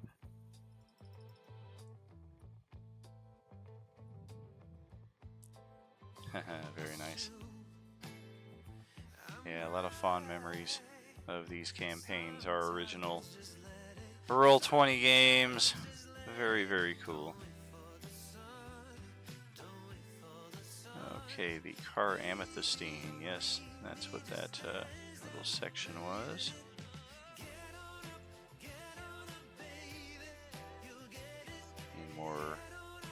In fuller detail, we spent an entire campaign almost in this little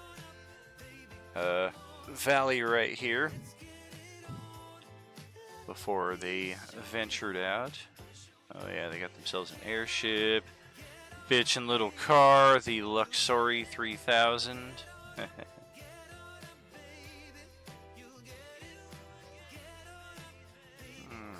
yeah, we can archive all of these. Archive Taul.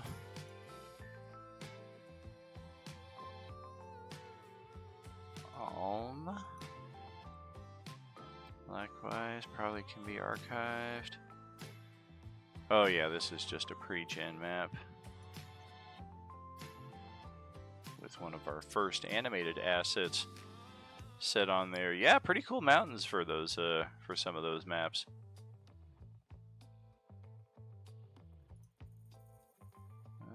Which one was that? I lost myself. Alm. Okay. Oh, bathhouse, likewise, part of that original setup. Alright, now we're getting to the nitty gritty. Token art. Is this me building? Nope. This is what came with the Volo's Guide to Monsters. Another one we can archive. Character tokens, that's right. Yeah, before we had the fancy start screens. this is your start screen.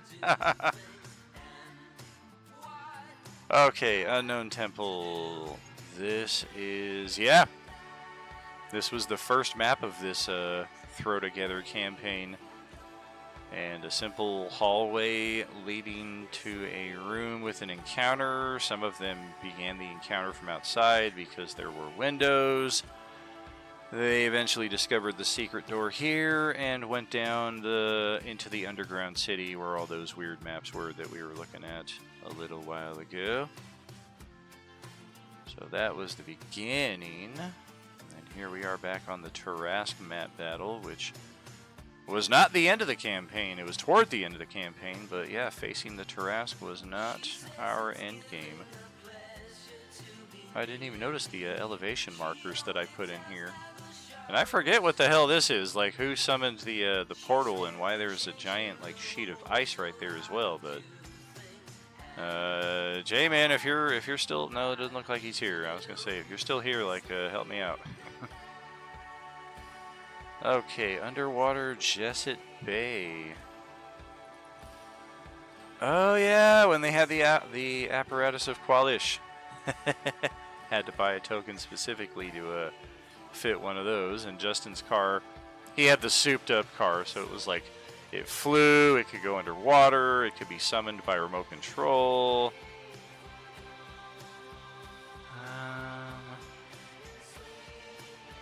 Yeah, looks like we had some fish encounters down here, but it doesn't look like they really, it doesn't look like they bit, because all of the fish are still at full health, so I think this was an intended encounter that the party likely found some other way past.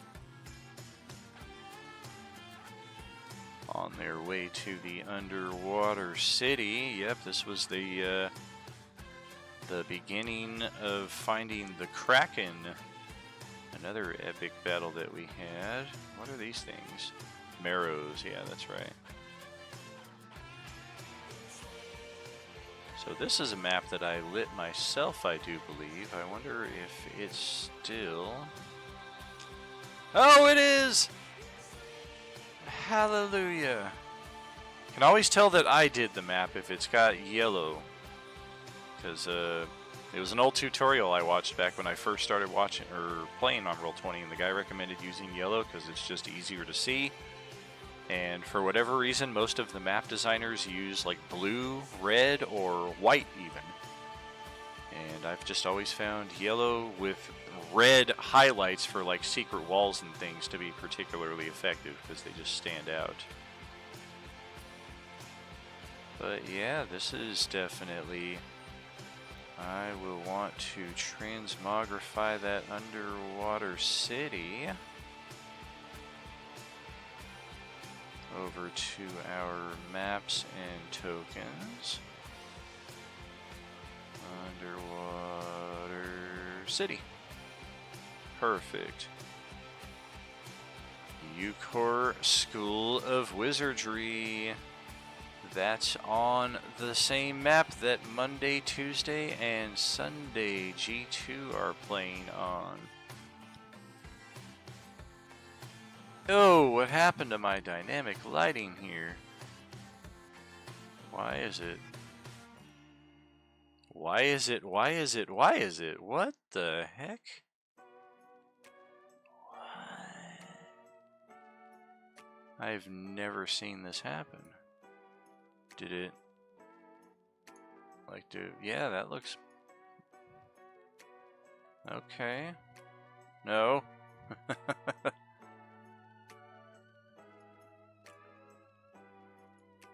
Oh, come on.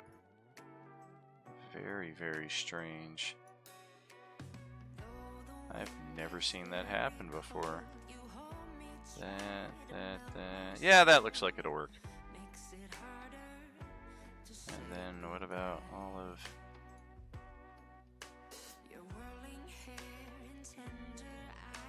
Oh my gosh. Okay. So we got that, but then... Okay, yeah, I'm gonna say this is irretrievable as far as the lighting is concerned, because yeah, this just does not... It does not line up anymore. I don't know what could have happened.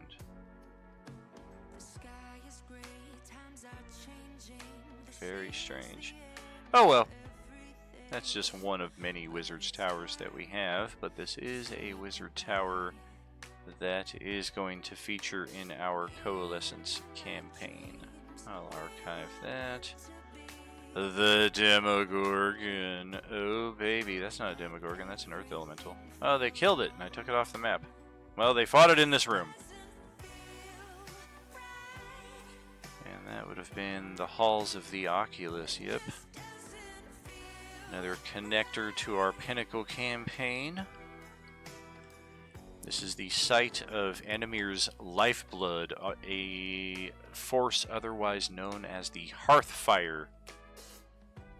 And it is where all magic and it is basically the blood of the deity who created Enomir poured into the world itself.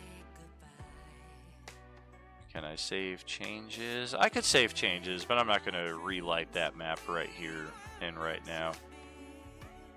For some of these maps, though, like this one, yeah, this one is still very, very well intact. More or less.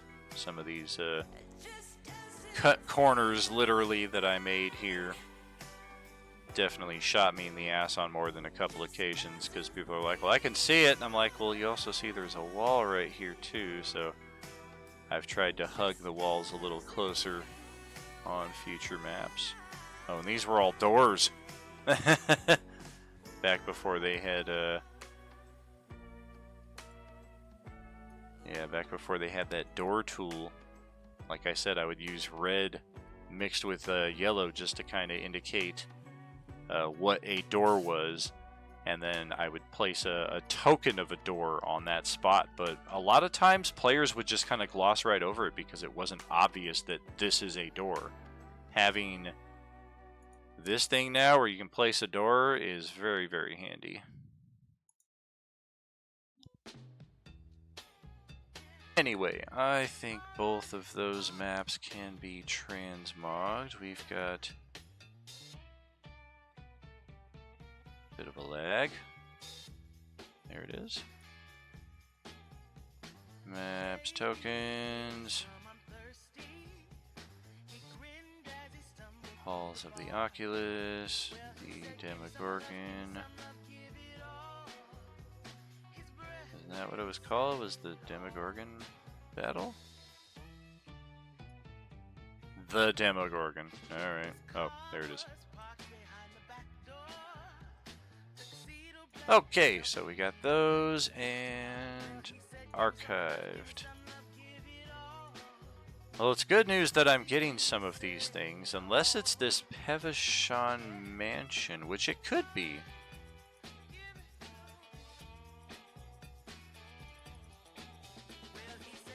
Oh, it's not.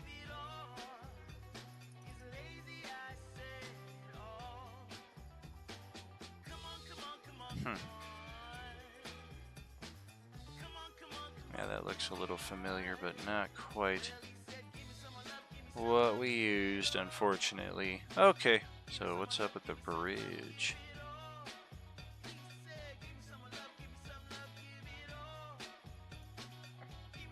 Wow.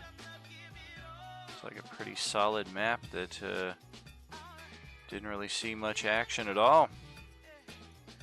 Random battle in the volcano. Okay, so all these random battle packs were just picked up as part of something and, as suspected, not used. This is the Evil Temple, huh? Okay. Random battle forest.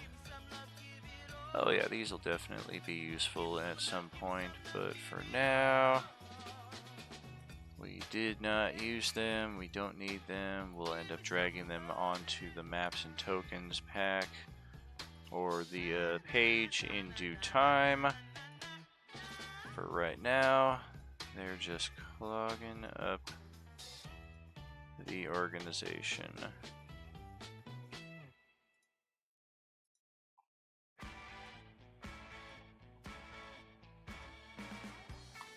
Now I think we've got the ones that are left, the real ones. Pure chaos. Oh, yes, yes.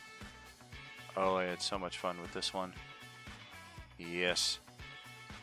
4 different maps, and the landscape would literally change every few rounds because it's like a limbo map of sorts.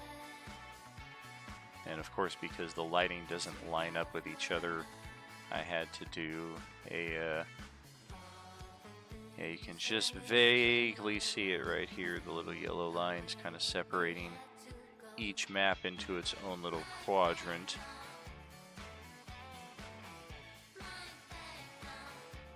And oh yeah, better believe I built all these by hand, and then these ones didn't even have lighting on them. I don't even remember, where are the characters at? I thought we played this, but I don't know, maybe they teleported out after the fact and disappeared, but it's kind of weird. There's no monsters or anything.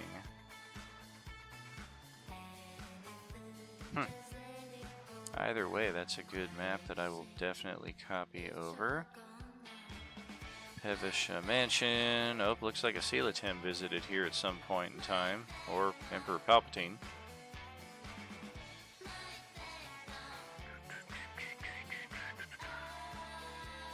Yeah, this was a entertaining mansion, but pretty small compared to the one that I am looking for. Are they all lit? Oh, look at us using some of the early rain animations. This is back when I ran all the games on a laptop, little HP laptop. Mansion cellar.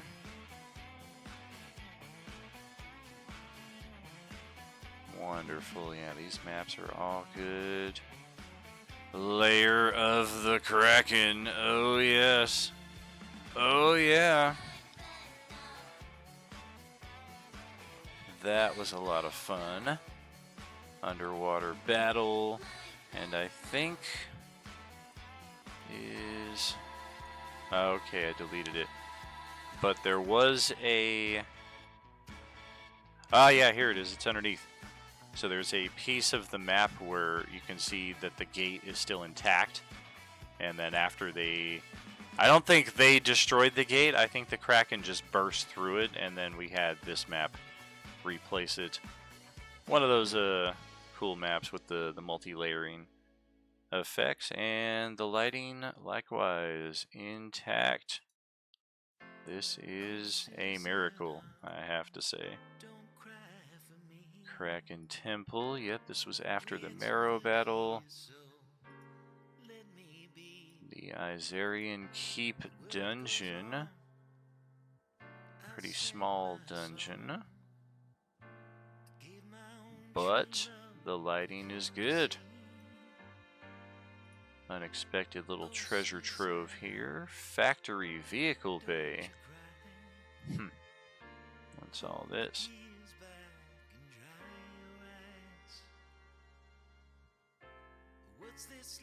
Okay. Oh, that's right. I think all of these white marks that we see here were just me trying to indicate to everybody like the different points in elevation, because we had people like stepping like from here right up to here, and I was like, you guys see the little 15-foot marker right there? Like that means it's 15 feet. Alright, let's just draw a line through all of it and show like this section is higher and this section is the ground level.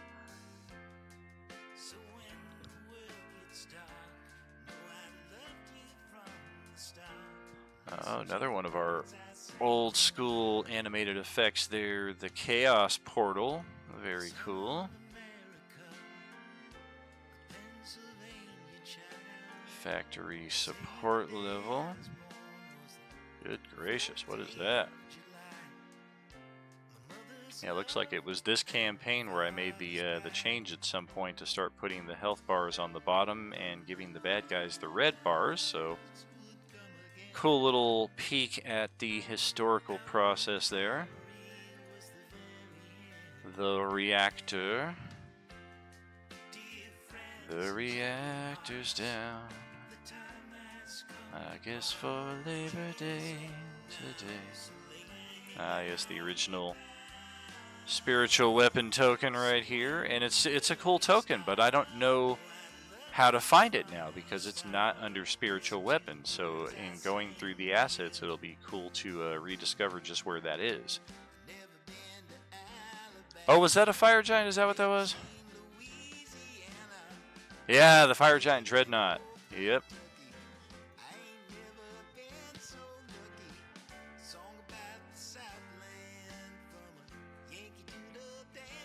These were the best doors that I could find to stand out. They're the sci-fi doors that I used for that first ever map that I built and showed off last time. And I think they worked out pretty well in showing. Oh, gotcha. I see what you're talking about, the double shield show. Oh, nice. Yeah, here's some APIs left over here, but you can tell when they work, this is what they will look like. And I don't know, I've talked about it numerous times over our Coalescence campaign, but I don't think we've ever had one. I take it back. I think we had one on Sunday night, maybe Sunday G4 or G2. But otherwise, the API traps that I put in, this is what they'll look like when they are revealed. Did we have some?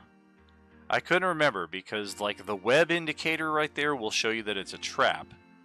The bloody eye icon is what will come up if you see the trap before it's activated. And then if both of them are up in addition to the effect itself, of course that means that the trap has been sprung and you can all see what's happened with it. Yeah, with the API shutting down seemingly like every other session, I've kind of shied away from using the automated traps, especially with as many things as we have going on at once in Roll20. Well, looks like we got some boulets and upside down beholder. Oh, okay, and this map has no lighting to speak of, so we can just get rid of that. Alright, the Aquatic Labyrinth. Oh, baby.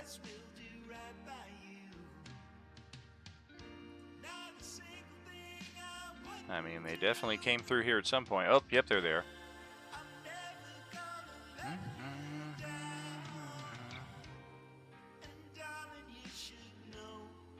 Okay, so yeah, all of these maps I think are good. Unfortunately, none of them are the map that I came here for, but fun little pivot, fun little trip down memory lane. I am gonna bring over the Pevisha map, because I don't know that I have that anywhere else. Alright.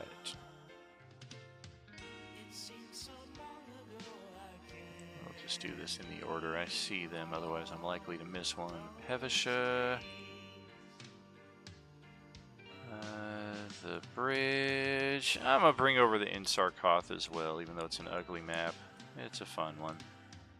And just as quickly, I think I'm going to probably delete it because it has no purpose on that place. Pure Chaos, Pevishan Mansion 1, 2, and 3. The Mansion Cellar. Lair of the Kraken, Kraken Temple, Eyes already in Keep Dungeon, Factories, we got 1, 2, 3, 4, 5 of them. 1, 2, 3, 4, 5, and lastly the Aquatic Labyrinth. Wonderful! Alright. Until next time, Enemy or Prosperity, it's been real. And then here we are back on our original maps and tokens, and yes, I'm going to delete the Insarkoth 2 battle here. Just don't need it on here. it'll still be intact on the Prosperity page.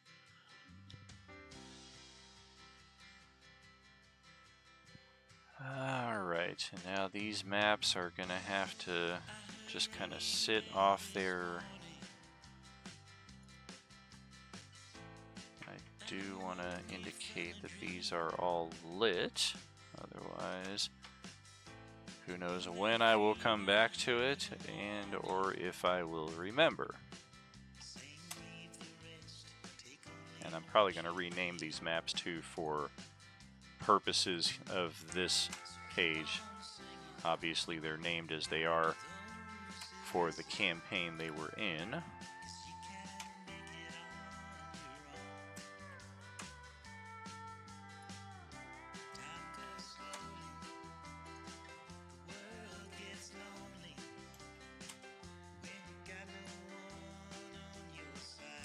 Don't have a whole lot of maps that are lit on this page. They're all on the other one. And I do have plans of using many of those in our current campaign, which is the primary reason. Not even the primary reason. It's one reason why they're separate from this page. The other big reason being is for space limitations, because the page just wasn't loading up with as many assets as we have on here. Alright, so that's all set. Those are all lit. Those are all good. And, well, I guess we're going back down memory lane because we're going to look for that mansion.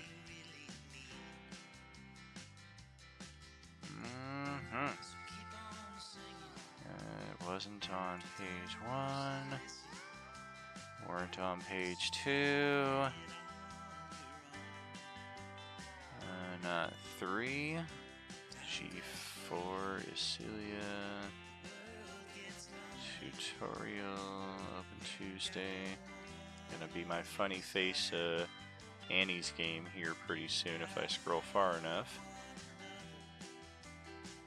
Enemy Restoration. New Enemy Adventures.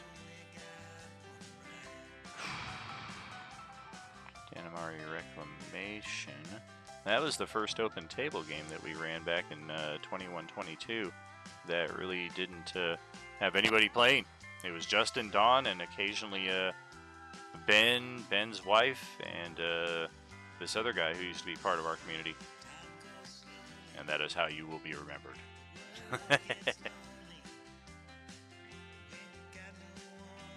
If you write a song at the age of 22 entitled Bitter, you're probably going to have that as part of your core personality. Jefferson City.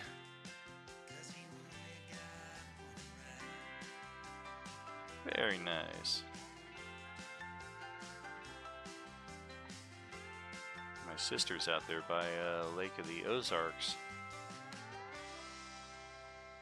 Okay, so let's try New Enemy Adventures.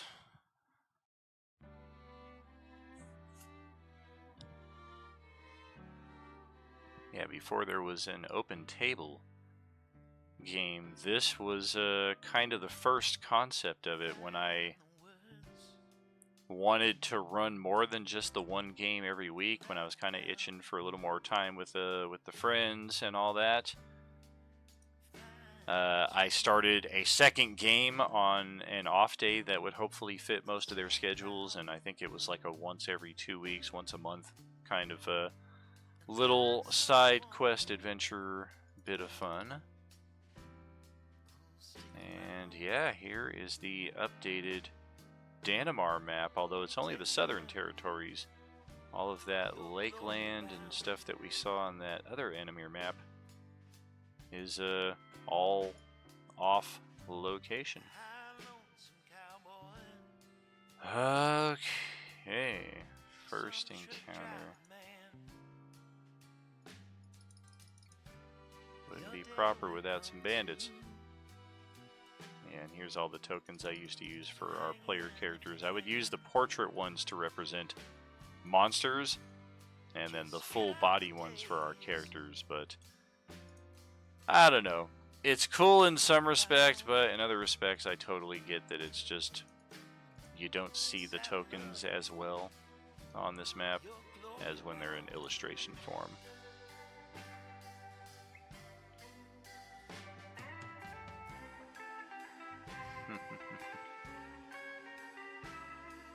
Alright, what do we have archived here? Not a whole lot.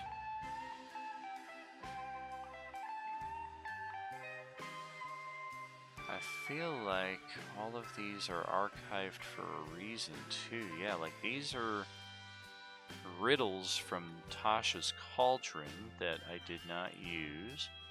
And then these are all the sections of ruins that I did not use. Do these come pre-lit? Is that why I have all of them? Yes. So here's how you can tell that I did not dynamically light this one. I don't use teal and orange. Great job on the lighting, however. And yeah, this is something that's going to be in a different Animeer, or the dynamic lighting maps and tokens page, so we don't need that. By the same token, we won't need any of these. Regional map we'll be able to use.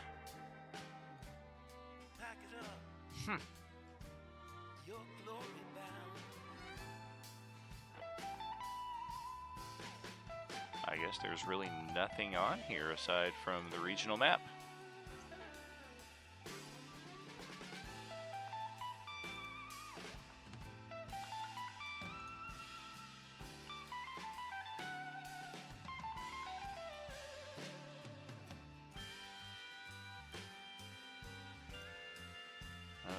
Okay. Well, we'll exit that game and we'll keep looking.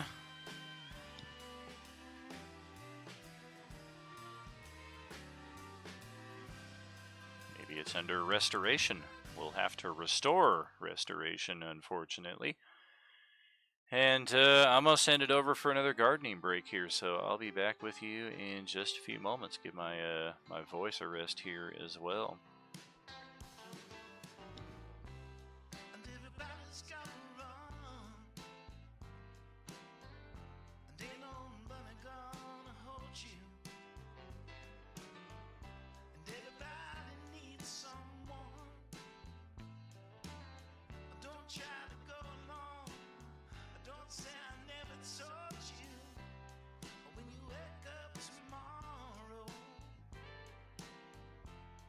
Your heart ain't feeling right. I'd love to steal up all the say goodbye to pain and sorrow every day and every night.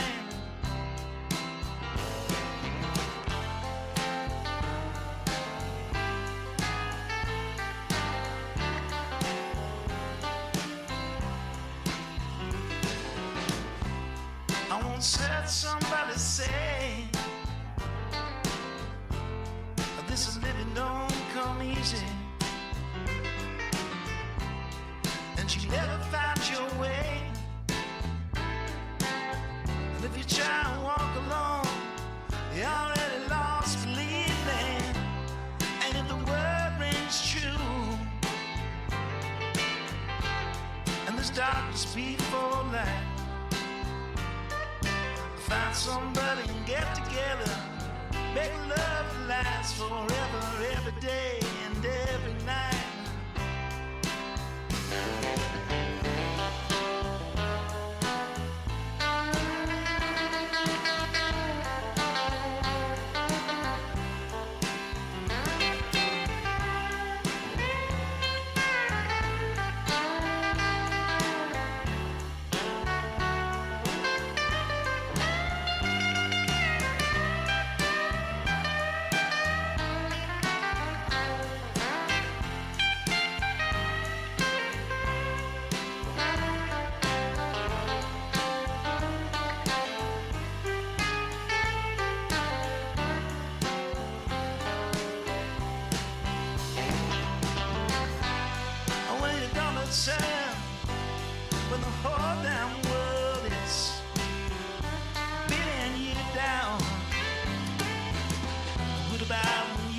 burn from the tricks you never learned.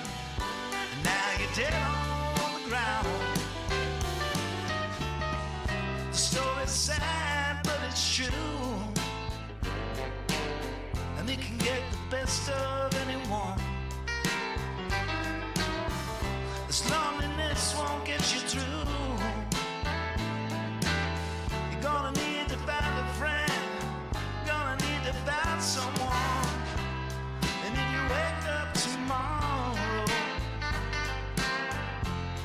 and your heart ain't feeling right, find love to steal or borrow. Say goodbye to pain and sorrow every day and every night. Every day and every night.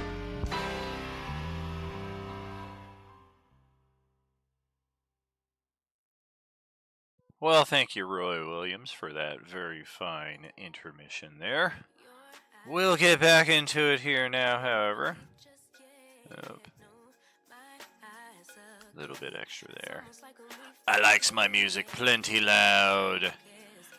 Get funky with your friends from Metallica, friends. All right, this ain't Metallica. I just throw together random quotes all the time, hoping that somebody will identify like even 5% of them. But I'm often just kind of like lost in my own head doing this this stuff. Okay, so enemy restoration. Yeah, here we go.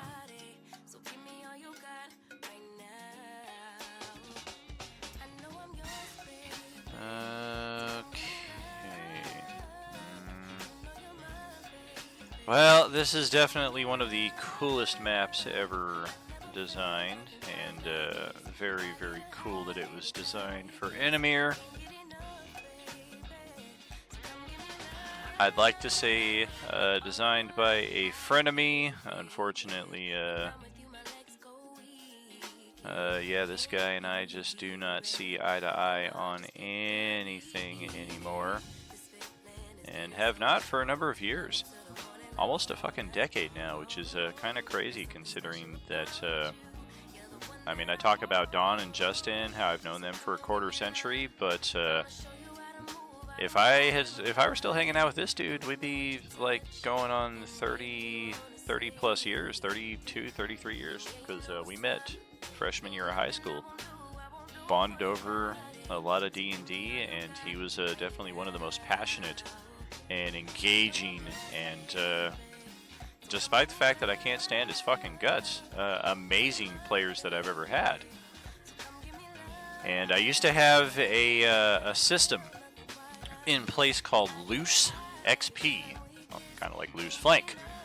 The thing with Loose XP is because when I designed Enemir, there were just so many. You can see he spilled something here on the map, too. He was so pissed about it.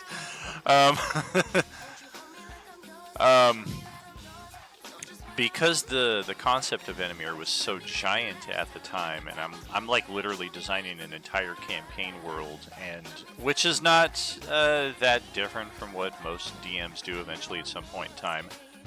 The primary difference is I was very eager to roll it out as soon as possible, so it wasn't a matter of let's get the campaign world finished and tested and play tested and then actually start enjoying it. It was, let's toss all these ideas in the hopper and go play in them and enjoy it. And the Loose XP came about as I would offer the players experience points that would kind of sit in the bank for a while, and they could use those XP for leveling up their characters. I think that's all it was really there for, was XP that you could use at any point. There was a limit to how much of it you could use at any given time, because I had one player who literally designed a monster manual for Enemir, and at one point in time he had the most Loose XP of anybody, but he always forgot about it, so it just sat in the Loose XP bank for years and years before I finally had to tell him, like, you need to start spending some of this. And he eventually did. But the guy who drew this map for me did it for, I want to say, 50,000 Loose XP. So it was a few levels worth of XP for a mid-level character or a lot of levels of XP for a low-level character. I believe he used it for the former, though. He took like a level 10 guy to level 13 or something like that. And this is all 3E as well, so slightly different XP tracker. Alright, so that all being done, I'll check out another homebrew map that, yeah, this would be Jason. I do believe. Yes, I did add some to this map, but this was originally a Jason Nooner original, Ravencraft. He's in our Discord server under Grendel. Also one of my longest friends who's been with us for many, many years, played many adventures. But he does a lot of his own homebrew stuff now, so he's not as involved in our day-to-day, sadly.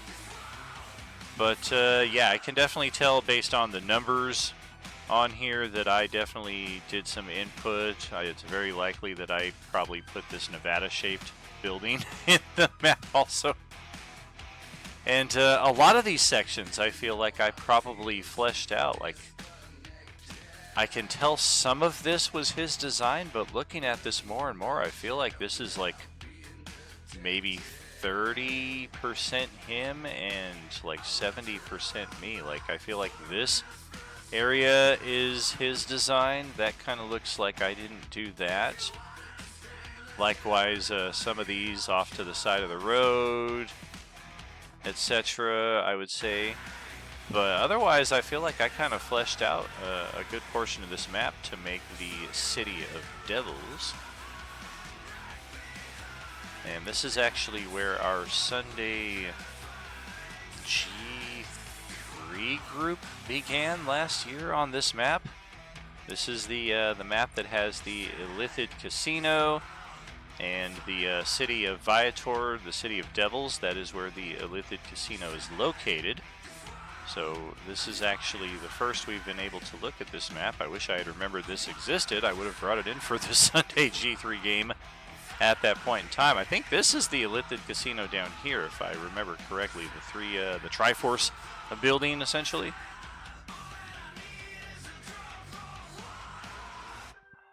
But yeah, definitely some fun times there. Likewise with these original maps, I'm just going to archive them to get them out of the way. And I was talking to Westy about this a number of days or weeks ago. I think the Wizard's Tower that I constructed, that was just all kinds of weird because it didn't really come with any instructions, and I had to kind of piece together what the levels meant, and these are them. I want to say that was our end game too, was that Wizard's Tower, because I spent a lot of time building it, and it's like 9 levels or something, it looks like. So let's just take a look here. Start off with the tokens level. Yes, this is the one that I started to build. And likewise, you can just see how quickly it got carried away and how much more it would need to be extended, etc. Definitely not going to get rid of it, but I definitely am going to go dark mode on this map. Oh, that looks so much better. So yeah, there's our humans. I don't even have everything else labeled. I feel like this is an older... Oh no, this is the most recent. I just didn't label everything, I guess. But yeah, it's this was a massive work in progress. And then the DM token. How about that?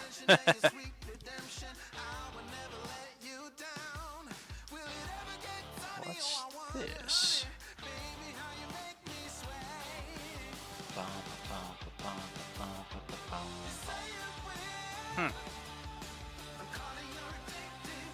I guess this map no longer exists, so we can just delete that.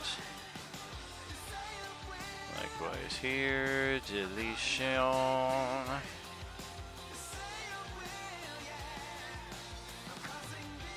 Alright, the Hyade Citadel. Ah, yes. Good old gelatinous cube. Solid track, my friend. Absolute.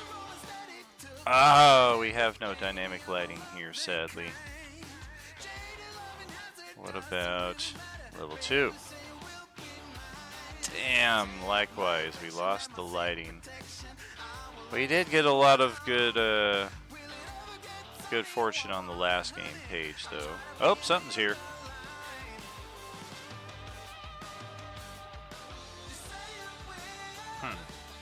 Oh, right, okay. I don't know why it would do that, but sure, whatever. That's the only one that kept its lighting, too. That's unfortunate. Archive them.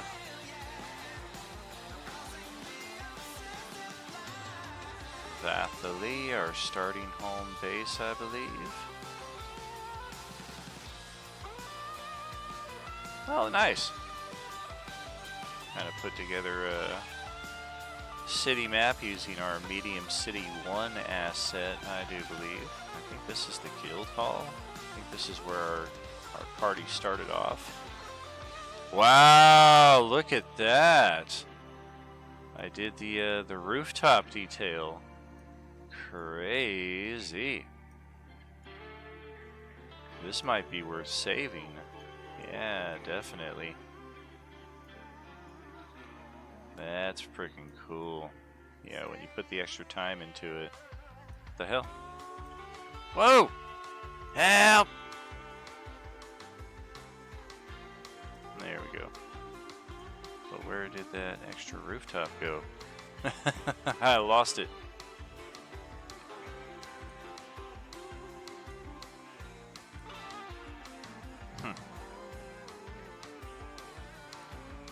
Weird. Uh-oh. Uh-oh! Okay, good. Stop fucking around with these things.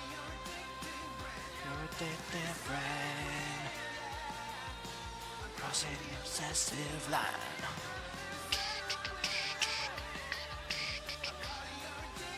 And then I lost our rooftop right there.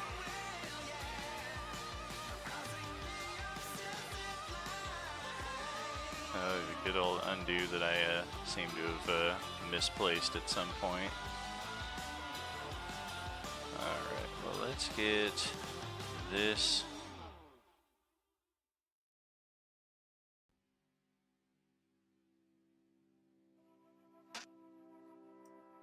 Fair enough. Yeah, I don't know how far back they'll let me go. Oh, yeah. Getting something done. Oh, woody woo woo.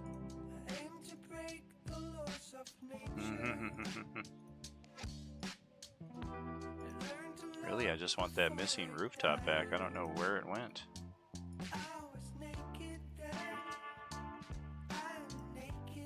Oh, there's that one right there. But what about that one? Maybe there never was one. Yeah, I just imagined it. Because I feel like this was the one that was missing that started it all. Maybe there just never was one here. Either way, definitely going to keep that map. The House of Astafoli, another one of our end game. And yeah, the first attempt at creating a Japanese style setup here. Our little decorative gardens.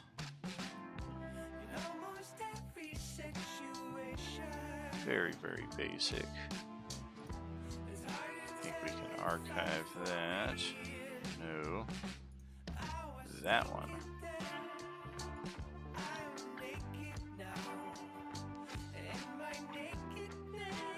The Temple of Varanor.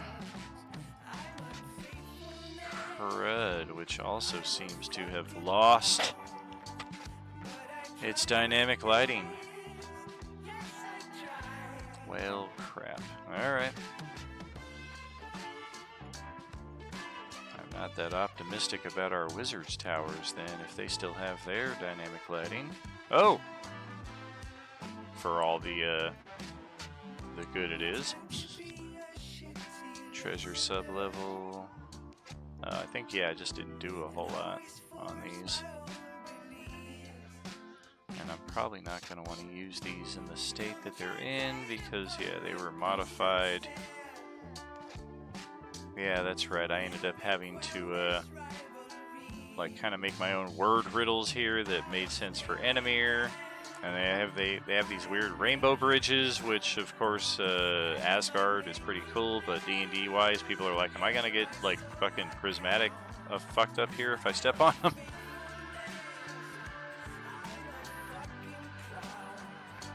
Yes, and then the redirection of light. I had to set something up here.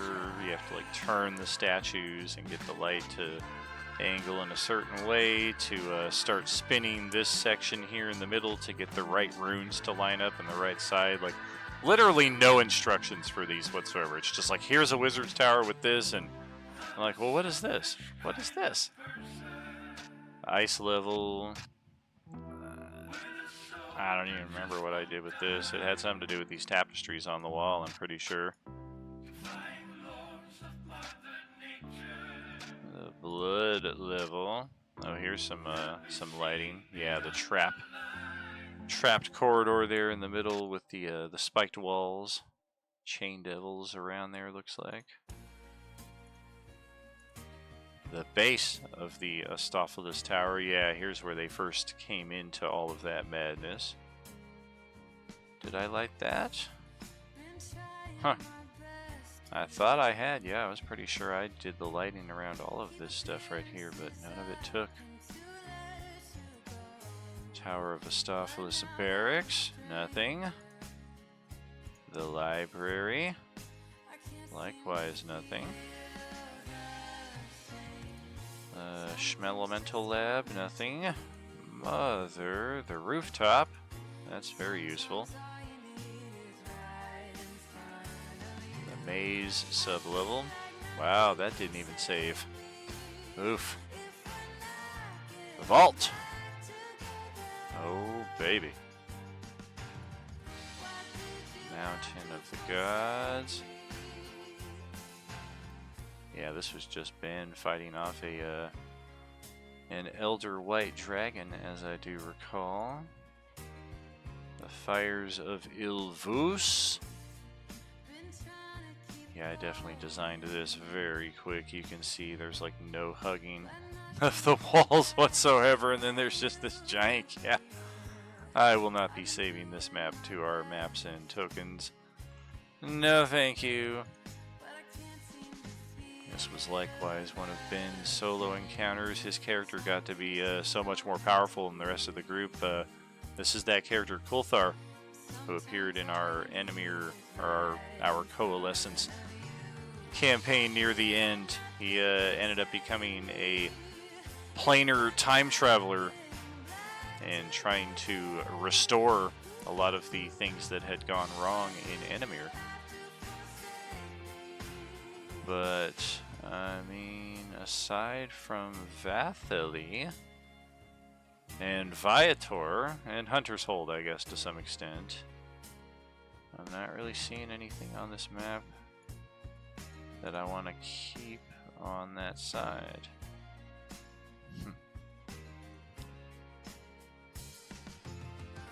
That's a shame. It's got to be around here somewhere.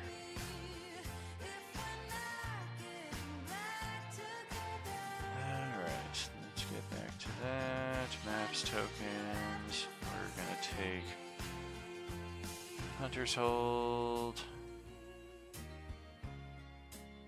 Viator, and Vathili.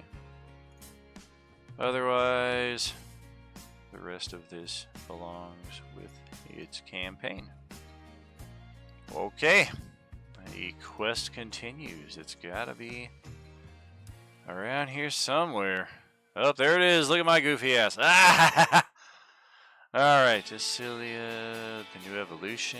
Yep, that's our superhero game. We'll be coming back to that soon enough. Enemy or prosperity? Didn't we look at prosperity already? I thought we did. Enemy or adventures?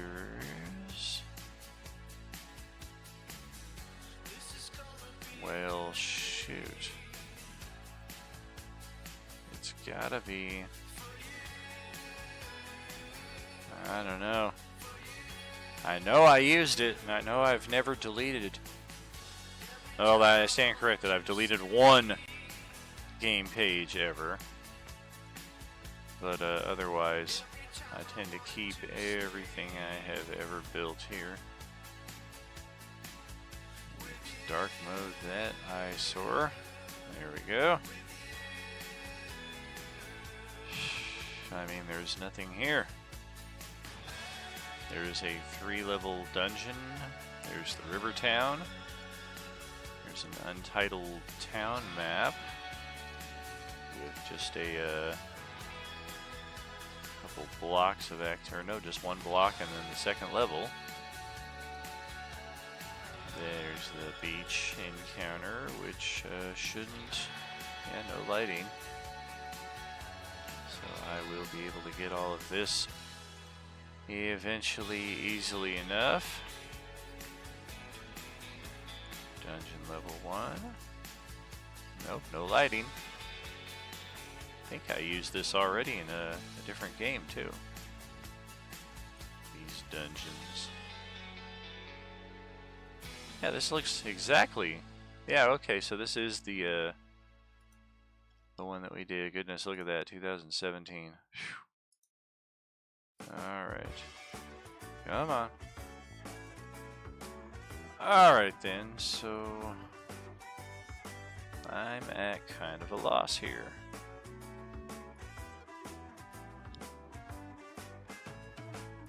We've been sliding since I don't remember when. In and out of consciousness. Couldn't have been gears, griffs, and guns. We rely on other side to help us out. Watch it be in here. And it's obvious now. Necropolis, Ultra, Earth Temple, the mines. Watch out, Mali Pagoda. Pyramid, yep. It is here, the Vampire Mansion. Wow. Yeah, that's right. I built this massive map. They went in the front room and started getting their asses kicked, and then they just abandoned the quest altogether. And as I recall, did not come back until they got some sizable reinforcements.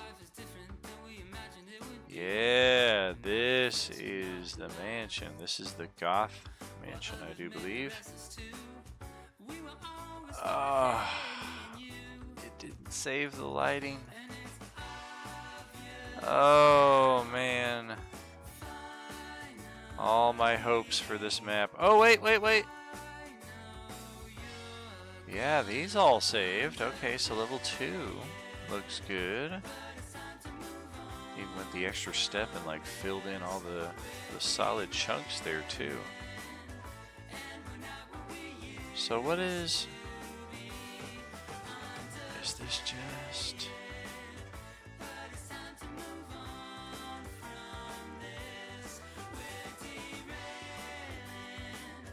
Yeah, I really don't know what would have happened to the lighting there. What about the 3rd level? Yep, still there.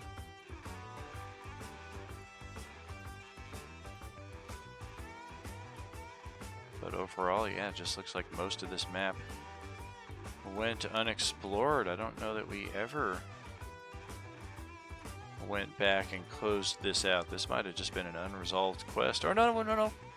That's what they did. They found their way into the cellar and they started killing all the vampires in their tombs. They never really went about investigating the whole mansion itself. Okay, so this is level 2 then?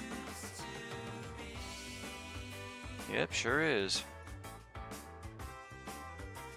So for whatever reason, level 1 did not save the lighting.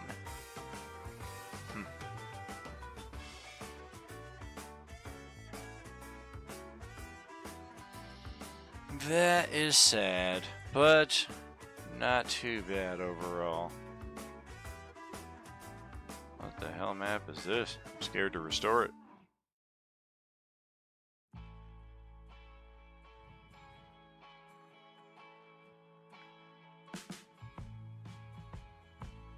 Though we tried to make it work, it was not very likely. We had our Hackmaster here as well, where the characters entered a contest at the end of the campaign and had some PvP there. Not always combat, too. Some of it was, I think one of them actually played like a chess match, and others had like a riddle contest. Like, some of it was a little unorthodox. Okay, so Vampire Mansion. That's what we came here for. We were settling down, and we lived there for years, until we found nothing good will come. We will just become. Wonderful. Alright, so we can close that. We got this. And now they are all... No, they're not. Oh, for goodness sake.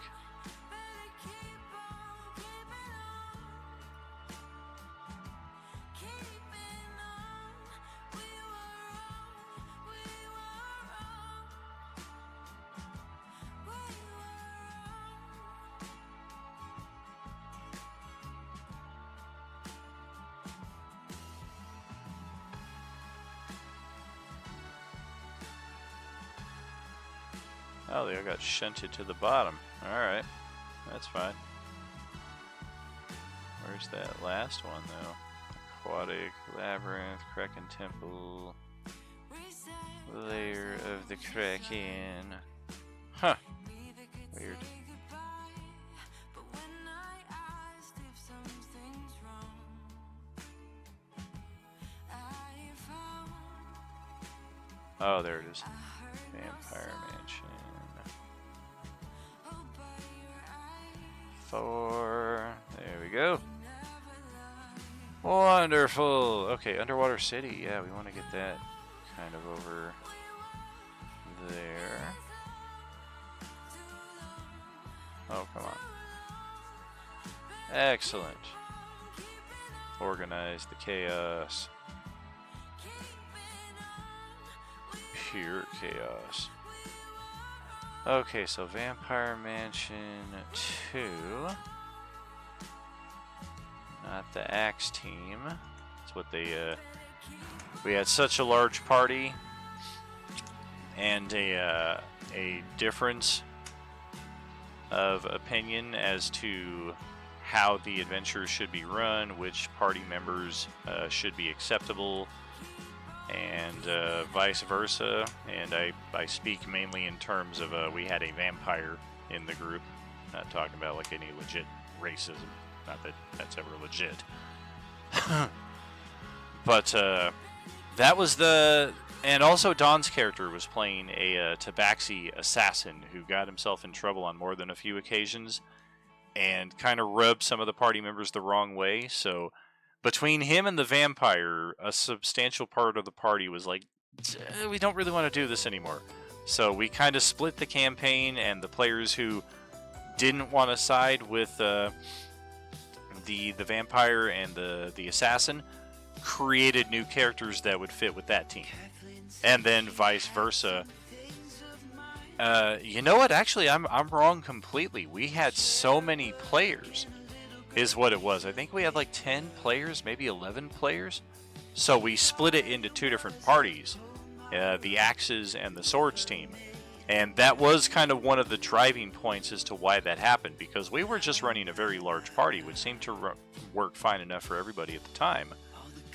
But eventually, those differences of opinion in game did kind of rear their ugly heads, and that was part of why the parties did end up splitting up. And then eventually they did make their way back together towards the finale of the campaign. But yeah, that Gears, Griffs, Guns campaign was a lot of fun. Okay, so that is Gothic Estate, I do believe. Yes. The difference. Murder Mansion, I believe, is the same exact layout. It just has a different theme to it. So I may be able to make double use of the dynamic lighting if it is, in fact, an identical layout. If not, no biggie. But Gothic Estate, I do believe, is largely set for what we need. Yep.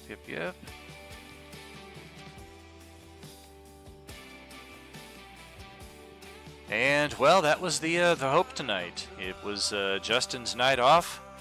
His campaign is still in the preparatory stages, and for my part here, trying to help him out with that, getting all of these maps organized so that when he logs in, he can just kind of pick and choose what it is that he wants. And yeah, we've got 50, 60 plus maps here, just a quick estimate based on these numbers.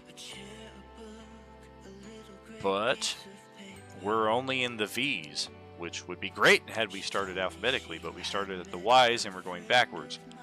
So there is still a hell of a lot to sort through here, which is why I am hopeful that Justin and all of our players at the alternating Tuesday night campaign will bear with me while I continue organizing all of this. I know at a certain point he's likely to be able to jump in and just grab what he needs. He probably doesn't have to wait for me to complete everything. But there's definitely a lot that he asked for that rather than just going right to it and putting it in the map page, I'm trying to do it in a organized fashion here. Excuse me. So that's it tonight, friends.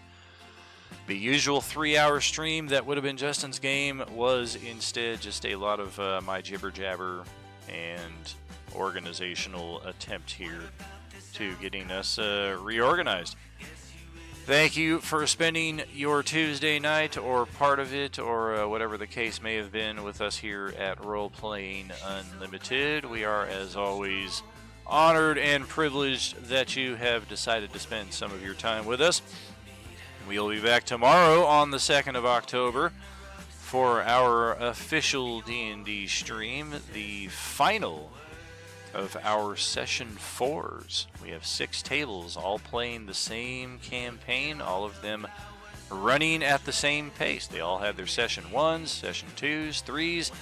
Wednesday table is the tail end of our gaming schedule, strange as that may seem. And they have their session 4 tomorrow night. They have arguably one of the more important tasks ahead of them as well. Get over to this page here real quick, as their quest primarily involves unlocking the merchant that 3 of our tables will be using. That's a first for you there if you hung out with us this long. A little bit of a spoiler there for you in that Moorlander will be, at least for the time being, a Sunday morning and a Wednesday, Thursday night merchant, which begs the question for Monday, Tuesday, and Sunday evening tables. What about you guys? Well, we will cross that bridge when we come to it, friends. Thank you again for joining us here tonight. Appreciate you spending your time here, and as always, there's no RU without you.